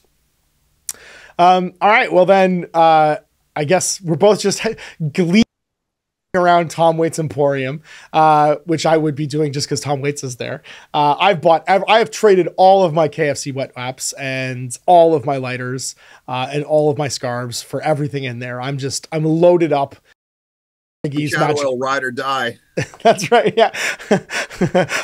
I have given away all my chapstick. And I am like loaded down now with iPods and Oakley sunglasses ready to hit the road. We find ourselves kidnapped. It's not just the Orpheum that's been redone. They've taken all the crazy sunblind people and stuck them in a cooling tower. And we have to spend the night there, reading all the scratchings on the walls so that we can themes that we've learned from this film.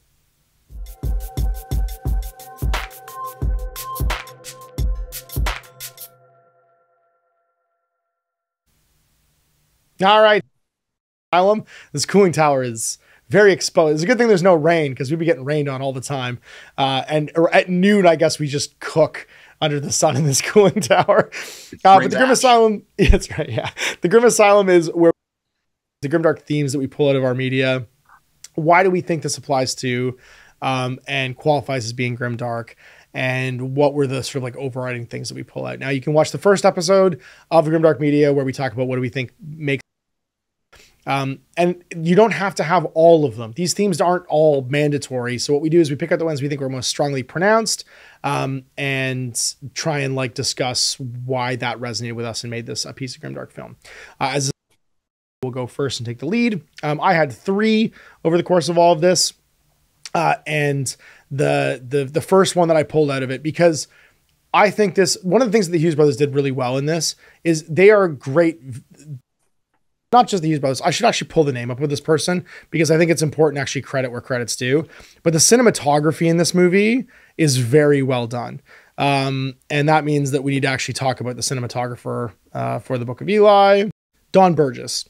Too is really well done. But I pulled out entropy as my one of my overriding themes. Visually, this film does such a good job of the high crime of people looking like they're going to the club in the apocalypse.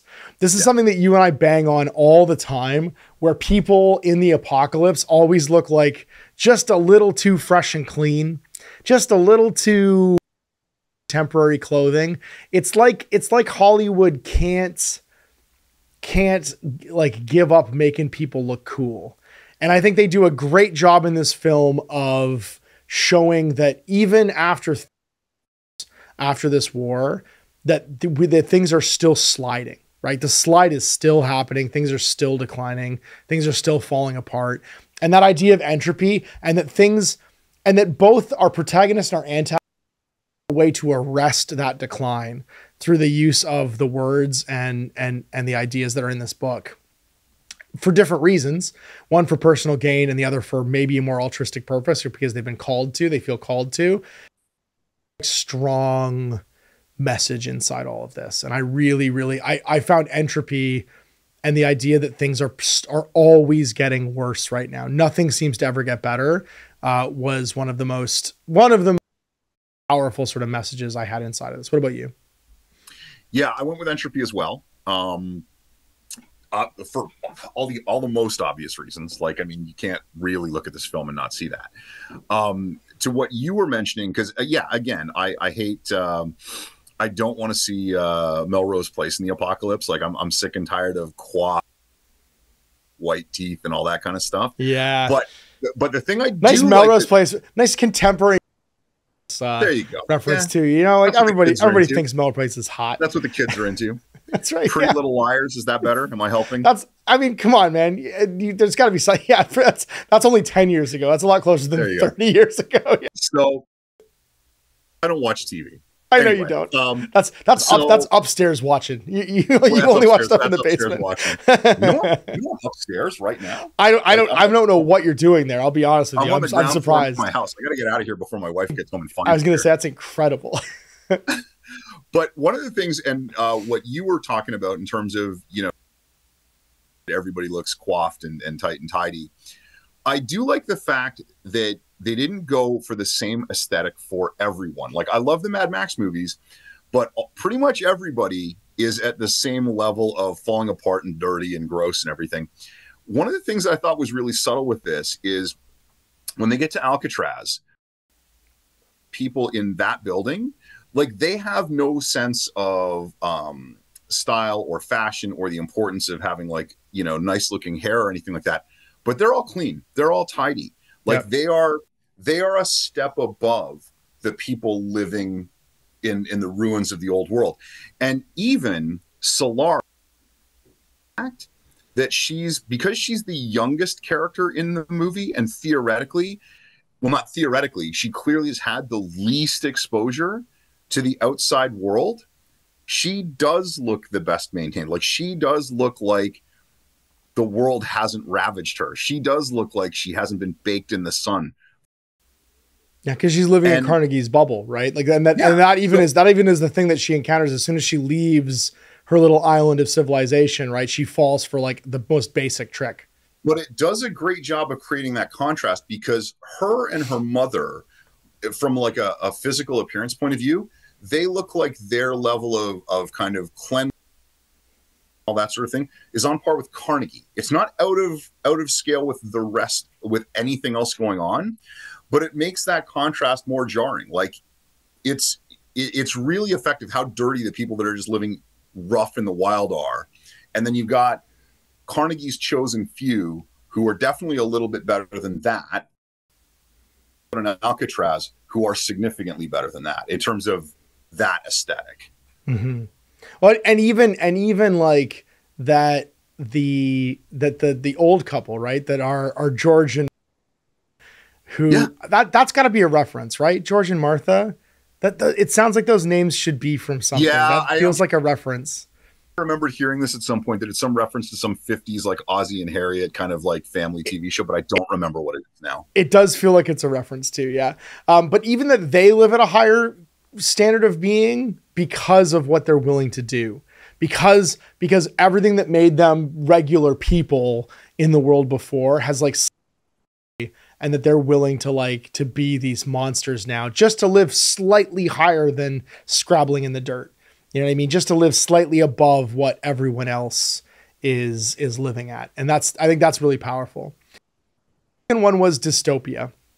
And this I thought was a really powerful. Oh no, we just didn't let you go. But I'll finish and then we'll let you do too. I'm so sorry. We're doing like an Ouroboros now. It was dystopia, and it's because no, I did mine. Mine was just also. Oh, it was also entropy. Oh, we tied up. Okay, perfect.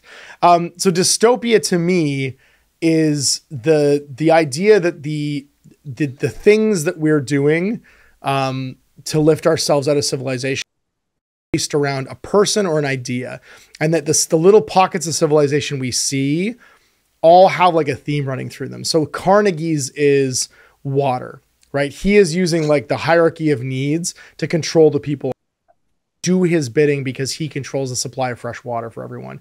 He's been able to make his society around his control of the one commodity everyone has. The society that springs up around Alcatraz, they don't really get a name, as they are around an idea. They're a society built around the idea of the preservation of knowledge and like a higher calling. And then we have another little mini society in George and Martha that's built around the idea of survival at any cost, right? And again, needs, but they're surviving based on their ability to basically like put aside their morals and eat other human beings. So these are three sort of like examples of these little dystopic sort of like hierarchical societies that have emerged from, and how that impacts the average person, right? How does having an engineer who can do basic and fix basic things and has some basic mechanical understanding lift up Carnegie's little town like scrabbling in the dirt? The fact that you can get things made or fix things, the fact that there's something being built as opposed to everything falling apart, these little islands and outposts of creation and organization, but none of them, even to our knowledge, because we don't know enough about Alcatraz to say that it's doing it right or doing it wrong, but that they are all built around a central theme, and that each of those central themes then dictates what that society looks like and how people are treated, right? Like Carnegie is authoritarian and obviously like tyrannical, right? Because he's using violence to enforce his will and to protect the water supply, and that leverages power over people. Whereas Lombardi seems to be ideological, and that people are agreeing to a common good and cooperating with each other, not because it ensures their survival, but because it ensures some higher thing that they believe is important to do. That to me is like, that is more dystopia stuff, where you have these like opposing things that are contrasting each other, like as the core sort of like metaphor for people coming together in the story. What about you? So again, same one. I also went with dystopia. My view on it is slightly different. So I still view all these little groups as being these enclaves. But it's funny because the one that actually made it stick out the most to me as dystopia was the people at Alcatraz. And it's funny because you would think like these are the people that when you look at it like without putting your own spin on it or you know, interpreting it or writing fan fiction and say, well, hold on, these are the people we've seen do nothing wrong. Like this feels the closest to the world we live in, the world of the now. But the thing that really is striking to me about the people from Alcatraz, right, is when they pull up in the boat to the island, like they just want to turn them away. They're like, nope, like, yeah, you can't come in here. Go away. No one wants you here. And then we develop a certain amount of empathy for these guys. So nothing about them is portrayed. They're trying to preserve all this knowledge and information from the old world. But once you put those two things together, I feel like the question that you have to genuinely ask yourself is, why? Who are they preserving it for? If they're not building something, what is the purpose of it? They're not sharing it, which means they live out their happy lives in Alcatraz. That feels weird to say, but anyway, they live out their happy lives in Alcatraz, and then eventually they all die on an island no one can get to, filled with all the knowledge they've accumulated. How pointless is that? And how did they get it all in the first place? Right? Like it is another weird society. And because we don't know because it's not as brutal and violent as the ones that we've seen up until this point, it feels like they're the good guys, but we don't actually know that. You know what I mean? There's nothing guaranteed about that. And I don't want to project or speculate about what the worst version of it could be, but look, Malcolm McDowell's there. Malcolm McDowell's there. That's never a good sign. Yeah.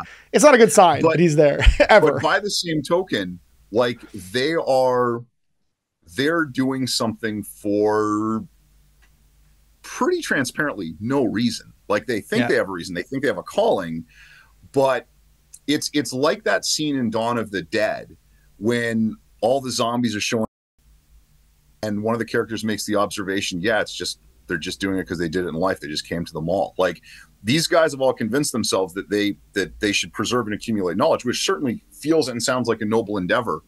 But why? Who are you preserving it for? What are you doing with it? Yeah, this is important if also there's someone out there making an effort to rebuild and take back the land and do something positive. Because if that doesn't happen, this is all for nothing. Exactly. Because you have a printing press to print one copy of that book, not to print 1,000 books because you think it's culturally important and then to send them back out into the world. Well, and next week it might be the joy of cooking. You know what I mean? Like that might be the next thing that they're trying to find. Library is the where.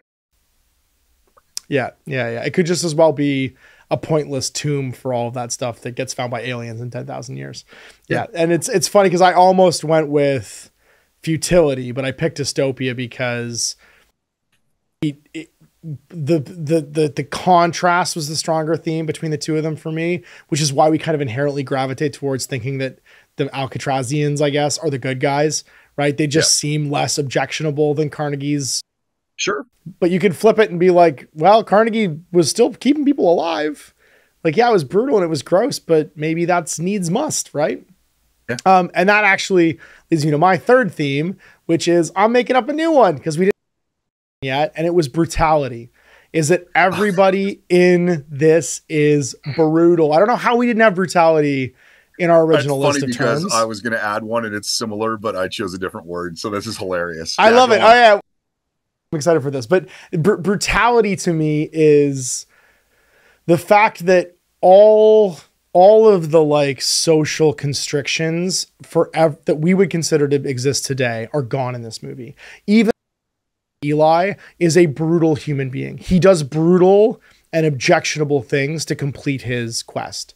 If you on its face look at his actions, he's also a monster. He's a monster, like maybe mentally to do something, but he's also a monster. He's pushed by a man and then cuts off his hand and then brutally kills the rest of the people. Like he is willing to do violence almost instantaneously. And while it's not obviously, he also does not feel anything. He is only concerned about the completion of his compulsion and his quest. He is not in any way hung up about the violence he's done to people. And you really see this across to the Orpheum when he sees the road gang come out. You can see that he wants to punish these people. He wants to do brutal violence to them, or he would have never, like, the entire film doesn't happen if he doesn't cross the street and go into the Orpheum. He gets his iPod away and Carnegie's none the wiser that the thing he's looking for is just walk through his town. That's literally like that moment right there where his desire to punish these men outweighs his mission is the entire fulcrum that the movie and the story like leans on. If that doesn't happen, none of the rest of the film happens.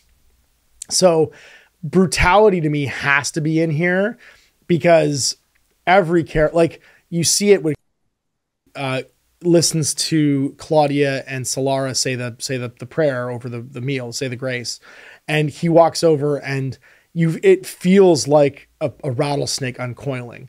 And then when he grabs and is just violently twisting it and doing this menacing thing to Solara, you can feel that this is a brutal person. Claudia is ostensibly his partner, his favorite, his like concubine.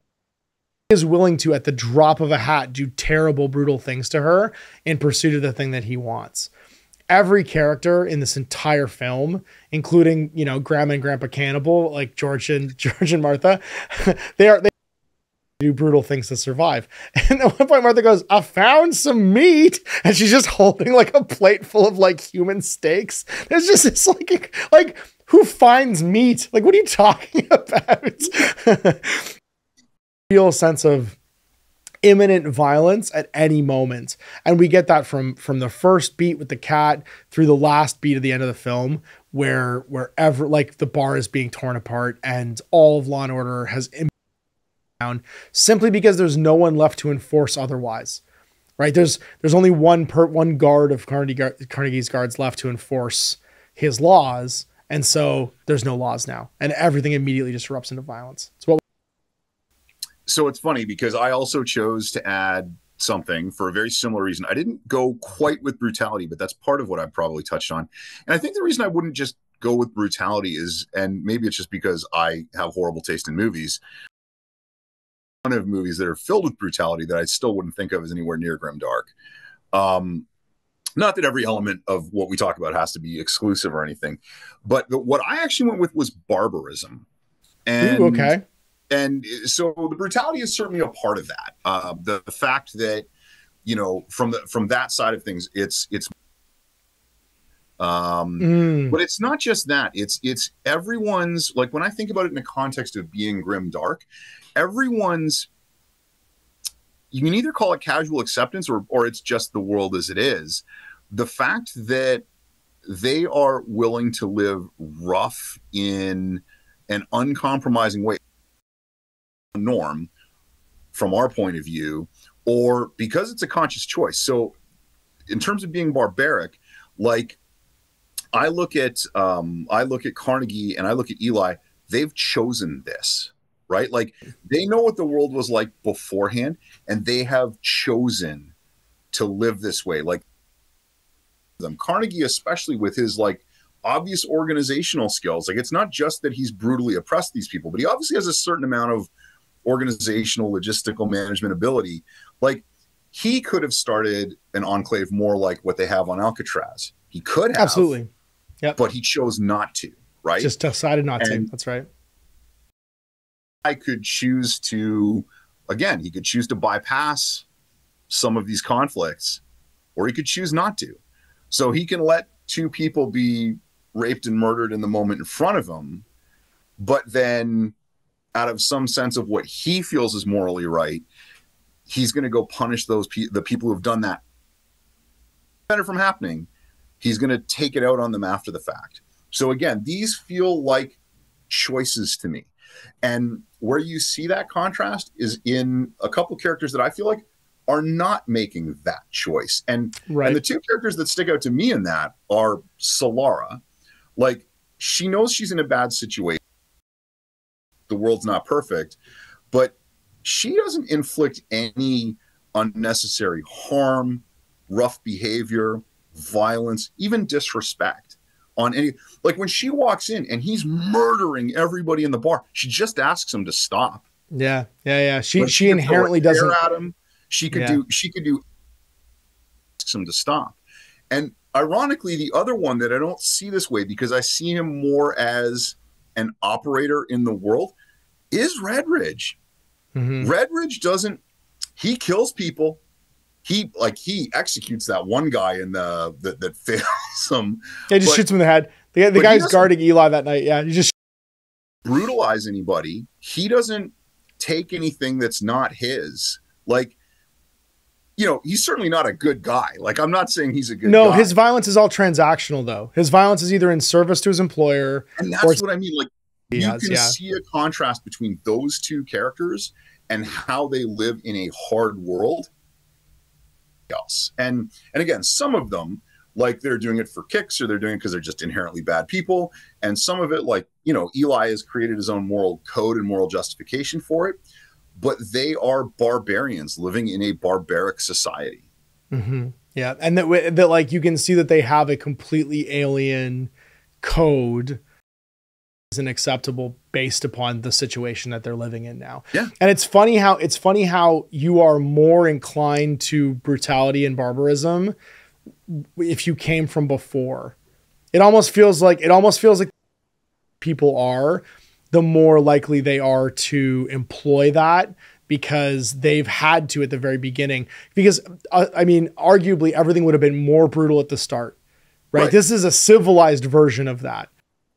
People are more used to the brutality that happened at the very beginning of like the collapse, and that they've slowly re-civilized themselves, where Carnegie's brutality is so sudden because you can see he's used to it. If you look at all those older characters, Red Ridge, Eli, the cannibals, and Lombardi, all of those characters are making decisions because, again, they know what all their options are. They're making decisions that are in service to their own short-term immediate interests. And the only person who goes on any kind of journey where that changes is the point where he comes back for Solara when she's being attacked by that gang. That's the first time he makes a decision that any of us in a conventional society would consider to be a moral decision. Yep, absolutely. Because because when he turns around to go punish the road crew, that's just a desire to like punish and hurt somebody. Yeah. Whereas he steps off his path to go back for Solara because of an ethical reason, right? Because of like a feeling of like moral calling, like he has to go do that stuff.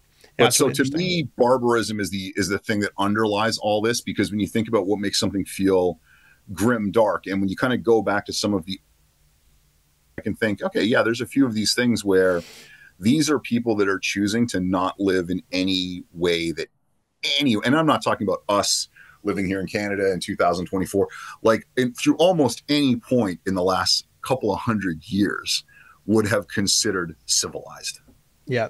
And to me, the grim darkness of the themes we've just discussed now, to kind of put a pin in it, is that nothing's solved, right? No. Like at the end of all of this, there's an urge to try and say like, oh, you escaped to the better place, or, oh, you went to like somewhere you found, you know, the many mothers, like whatever that idea is, like the thing that makes this grim and dark is, okay, great. Lombardi has this last piece of his puzzle, basically, of information.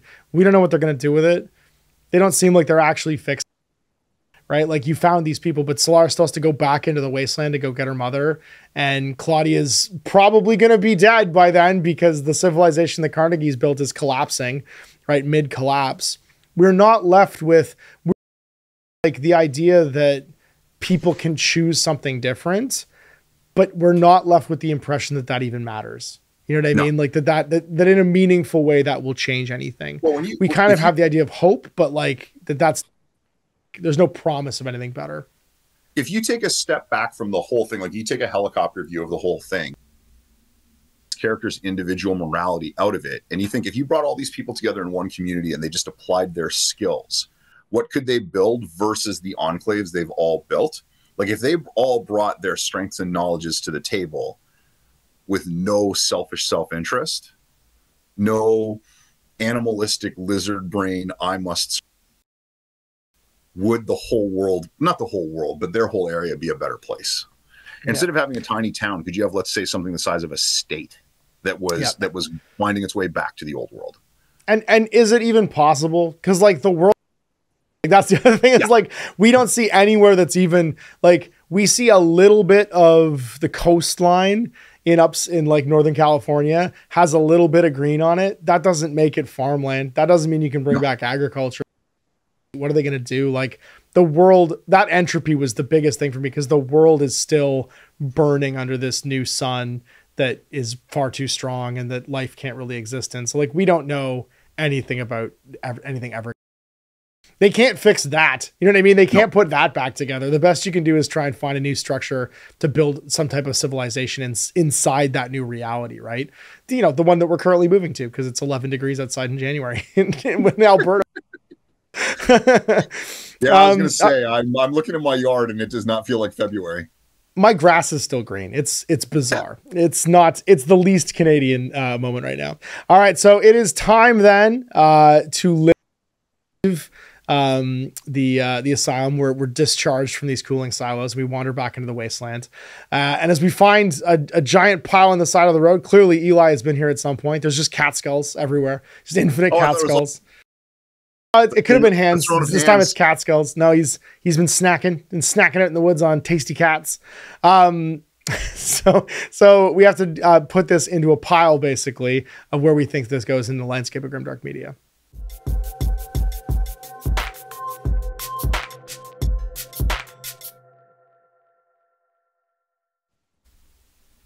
All right. Jay has a pile of skulls. I have a pile of skulls. We need to put up on the pile where we think this is going to go in the landscape of Grimdark Media for us personally, and where we think it sits ranked against all the other things we've already covered. So this is number 10. We're getting to number 10. We've done 10 of these. This is wild. I can't believe we've done 10 of these. We're halfway to 20, and then we get to start kicking things off the list. So this is my pick again. So I'll go first. Well, I'll go first because I have 10 and you only have 9. Oh, that's true. I was just going to say, I only have 9 because I kicked something off and I didn't qualify it as Grimdark. I didn't think it qualified for the list, and that was World War Z. So World War Z was disqualified. What's your number 10? My number 10 is World. I know it is. Yeah. Because it was too hopeful. It wasn't good. It's that it wasn't grim and dark. It was like, no, we can do this, people. We can bootstrap ourselves to victory. I love you, Max Brooks. All right. So what's your number 9? My number 9 continues to be The Last of Us Part 2. My number 9 is going to be Rangers of Shadowdeep. Astartes. My number 8 is Event Horizon. Okay. My number 7 is House of Hell. My number 7 is going to be The Book of Eli. My number 6 is The Book of Eli. All right. My number 6 is going to be House of Hell. Oh, so we've got those flipped. That's interesting. Okay. Yep. Horizon. Number 5 for me is Hard Boiled. 4 for me is Rangers of Shadowdeep. 4 for me is Astartes. Number 3 for me is Hard Boiled. Number 3 for me is The Call of Cthulhu. Number 2 for me is The Thing. Number 2 for me is The Last of Us Part 2. And number 1 for me is The Call of Cthulhu. And number 1 for me is still The Thing. So we've hit number 10. Man, this is getting long. So it's interesting now that we've got more on the list. I was kind of keeping track as we went, and the 2 that we have the biggest gap between where we think they rank are 2, because it's right at the top of your list and right at the bottom of my list. Right. And the other one that we have the biggest gap on is actually Rangers of Shadowdeep. It is. Yep, it is. It's funny how there's like certain things that I think value that like in some places like drastically swing where stuff goes. And I think it was the heroics and Rangers and the like nothing is ever going to get better in The Last of Us Part 2. Those are my like. So maybe the difference is the heroics didn't rank high in Rangers of Shadowdeep for me because I usually lose. That's true. Yeah, that's entirely possible. Yeah. For me, like there's still that feeling of like bright heroics and nobility in the Rangers themselves that kind of like the theme is very hopeless and stuff like that, but it's that dying against the light sort of theme. You know what I mean? Like to be truly grimdark, I think that so Book of Eli's protagonist is still a brutal person, right? Is still does objectionable things. Whereas I don't feel like the Rangers in Rangers of Shadowdeep are that way. You know what I mean? They're still more knightly and well, yeah, but that's. I always imagine when I'm done killing a monster, I eat it. Toss a coin to your Witcher. All right, so we are on to literary media for the next episode, and this was picked by our patrons for this month, and is the classic science fiction, sort of like mid 20th century opus, I guess late 20th century opus. So but it's Roadside Picnic. I will advise, because it's interesting, because when you talk about a lot of these older pieces of media, part of the discussion is all the things that they've influenced. Yes. I will say that Roadside Media has influenced, or a Roadside Picnic has influenced a ton of things, but the Cole's Notes or poorly understood version of it has probably influenced more things. Yes. So I think it's about 190 pages. Yeah, it's not long at all. You can get a new translation right now off Amazon too. That's very well done. And my advice would be, if you want to truly understand that piece, actually read the book. Don't read the Wikipedia page or kind of come to it laterally from something that it says it's been influenced by Roadside Picnic, because it's interpreted by so many people. It surprises me. Yeah, it is. And I think that it's worth reading instead of trying to interpret one of its, like, I guess, like descendants, because it's such an interesting view into what a person living in the Soviet Union thought life in Canada would be like, because what they're doing is they don't have a picture of the Western world. They have almost like a caricature of the Western world in their heads, but they can't envision what people would be named like.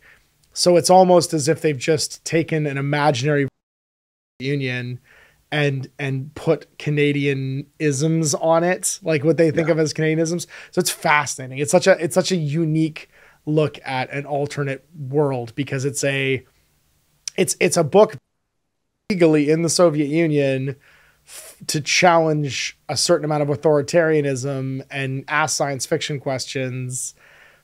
So it's set in a place that isn't that, you know what I mean? Like the time in which it's written is I also think one of the things that's interesting to me too is taking away from the fact that it's science fiction, or that you think of it as grimdark, or that it was written in a certain period of time. The pacing in fiction by Russians is very different than the pacing that you typically experience in like a book or a movie or whatever produced in North America. And that's a whole separate criticism. Like, it's a literary thing, but you become very conscious of it while you're reading it. Absolutely. Yeah. I would say that the best interpretation of it that isn't the book is the film Stalker, because the original Russian science fiction film Stalker is a masterpiece. And I think a lot of the modern interpretations go with like almost a video game-esque version of it. People are in gas masks and combat fatigues, and they all have assault rifles, and they all look very cool. And this is a lot more the road Metro 2033. All right, man. Well, I'm stoked we can just do these whenever we want, if this proof of concept works, and bring these guys to you like on a more like regular schedule, as opposed to like trying to fit them into the month. Yeah, because now if there's issues where I can't come down, sit in the studio and do it, if we can just do it, we don't have to miss weeks. Yeah, exactly. All right, sweet. And again, like we're gonna increase the quality of the gear and stuff too as we go forward to make this as close to the in studio version of it as possible. Gear might be better, but I will be forced back downstairs. Yeah, I'm fine with that too. All right, we'll get you a little ring light so you can have like a cool little ring light effect on you. All right, sweet. Thanks for watching, guys. We'll see you next time.